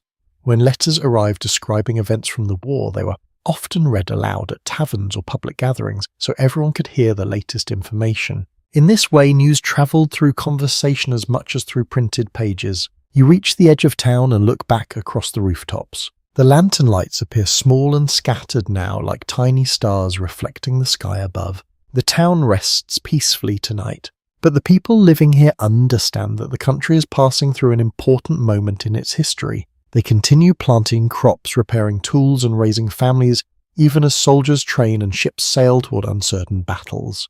The strength of the nation depends not only on armies and leaders, but also on these quiet communities that keep daily life moving forward. You walk slowly back toward the road leading through the centre of town. The night remains calm. The wind rustles softly through the trees, and beneath the wide sky of 1812, the steady rhythms of ordinary life continue guiding the town through another peaceful evening. The quiet night gradually gives way to another calm morning. At first, the change is subtle. A faint band of pale light appears along the eastern horizon, slowly pushing back the darkness that covered the town only moments before. The stars fade one by one while the roofs of houses and barns begin catching the first soft glow of dawn. You walk through the town square again where the day is beginning to stir. A rooster calls from somewhere behind the barns. Soon another answers from farther away. The sound spreads across the countryside like a gentle signal that a new day has begun. The same routines you have seen throughout your journey quietly return. A shopkeeper lifts the shutters of his store window. A farmer guides his horse toward the field. A woman carries water from the well as a morning mist drifts through the grass. Life in 1812 rarely pauses for long. Even during a time of war, the practical needs of daily survival continue guiding people through each day. You step aside as a wagon rolls slowly across the square. The driver tips his hat politely before turning toward the road leading out of town. Barrels stacked in the wagon rattle softly as the wheels bump over the uneven ground. Perhaps the cargo will travel down the river to a larger market. Perhaps it will reach another farming community several miles away. Trade and travel remain essential for towns like this one. Many communities in the early United States relied heavily on exchanging goods with neighbouring settlements. Farmers sold grain, vegetables, or livestock while purchasing tools, cloth, or other supplies they could not easily produce themselves. These local networks helped keep the young nation connected across long distances. You walk toward the edge of town where the road meets the fields once again. The sun rises higher now, warming the land and clearing away the last traces of morning fog. Birds glide across the sky while insects begin their quiet buzzing among the tall grasses. In the distance, you see a group of men gathering once again near the open field where the militia practiced earlier. Some carry muskets over their shoulders. Others simply stand watching. Even as daily routines continue, the war has begun shaping the thoughts of many citizens. Militia drills may become more frequent. Young volunteers may leave their farms to join units travelling north or east, yet the town itself remains steady. Fields still need attention. Leaf stop. Yak must be there. Tools must be repaired. One small detail about the period that often surprises modern readers is how much responsibility rested on local communities themselves. Without large national systems for communication or supply, towns relied heavily on cooperation among neighbours to solve problems and support one another. This sense of shared effort helped communities adapt during uncertain times. You pause near a fence overlooking the fields. The soil has already been turned in neat rows where seeds will soon grow into crops that feed the town through the coming seasons. The farmer guiding the plough moves patiently behind his horse. Step by step, the earth opens beneath the blade. In moments like this, the presence of war feels very far away. Yet letters arriving from distant regions may soon bring new stories. Battles fought near lakes or along the frontier. Naval encounters on dark waters far beyond the horizon. Historians who examine this era often describe the War of 1812 as a conflict that helped shape a stronger sense of national identity. The experience of defending the country against a powerful empire encouraged many Americans to think of themselves as part of a unified nation. That transformation would take time, and for the people living here, the process unfolds slowly through everyday experiences. You turn back toward the town. The square is filled with activity once again. Farmers unload baskets of produce. Merchants arrange goods along wooden tables. Children weave through the crowd, carrying messages or running errands for their families. The rhythm of community life continues just as it did before the war began. Markets open, church bells ring. Taverns fill with evening conversation. Through it all, the quiet work of building homes, raising families and tending land remains the foundation of the young country. You stand for a moment at the centre of the square and take in the scene. The town looks much the same as when your journey began. Simple houses, dusty roads, neighbours greeting one another beneath the morning sun. Yet beneath these familiar sights, something has slowly shifted. The country is growing. Its people are beginning to see themselves as part of a larger story that stretches beyond an individual towns and farms. And as another peaceful morning unfolds across this small American community, the nation itself continues moving forward through the uncertain years of the early 19th century. The morning sunlight spreads gently across the town square just as it has on so many mornings before. Wagons arrive carrying baskets of vegetables, sacks of grain, and bundles of cloth. The familiar rhythm of voices, footsteps, and creaking wheels slowly fills the air. You stand quietly near the centre of the square and watch the town come alive once more. The scene feels comforting in its simplicity. A farmer greets the shopkeeper while unloading a crate of apples. Two children hurry past carrying a basket that is almost too large for their small arms. A dog wanders between the market stalls, hoping someone might drop a scrap of food. Everything unfolds with the same calm order you've seen throughout your journey. The country beyond these streets may be changing, but here the steady pulse of daily life continues guiding the community forward. You begin walking slowly along the road that leads away from the square. The houses appear warm and welcoming in the morning light. Curtains move gently in open windows where the breeze carries the scent of bread baking in nearby kitchens. People living in this young nation rely on routines like these to create stability in an uncertain world. Farms must be planted. Goods must be traded. Children must be raised. Through these simple acts, communities grow stronger over time. You pass the blacksmith's shop where the hammer has already begun its familiar ringing against the anvil. Sparks leap briefly into the air before fading against the daylight. Farther along the road, the church bell rings, once its clear tone floating above the rooftops. The sound feels like a quiet reminder that another ordinary day has begun. You follow the road toward the edge of town where the fields stretch wide beneath the bright sky. The soil lies ready for planting. A farmer guides his horse steadily across the land while the plough cuts fresh lines into the earth. Birds circle overhead, searching for insects stirred up by the turning soil. Scenes like this have repeated across the American countryside for generations. Even as the nation faces new challenges, the land continues offering the same steady rhythm of seasons. You pause beside a wooden fence and look back toward the town. Smoke rises from chimneys. Voices drift faintly from the market square. Life continues moving forward, carried by countless small tasks completed each day. Historians often reflect on how these everyday moments reveal the deeper story of the past. While battles and political decisions shape the course of history, the daily lives of ordinary people form the foundation on which nations are built. The farmers, shopkeepers, craftsmen, and families you have watched throughout this journey all contribute quietly to the growth of the young republic. Their work fills the fields with crops. Their trade connects distant communities. Their conversations spread ideas and news across the land. The path you have walked through this town reveals how life in 1812 balanced both uncertainty and resilience. War may be unfolding beyond the horizon. Ships may clash on distant seas. Soldiers may march across frontier roads. Yet here in this quiet place, the routines of daily life remain steady. You continue walking along the road as the morning sun climbs higher in the sky. The river glimmers faintly in the distance. Fields stretch wide beneath drifting clouds. And somewhere along the road, another wagon begins its slow journey toward a new settlement rising on the frontier. The country is growing. Its people are learning how to shape their future through work, cooperation, and perseverance. You take one final look across the landscape. The town you explored stands peacefully behind you, its wooden houses and dusty streets holding the quiet stories of the people who live there. Now the pace of the morning slows.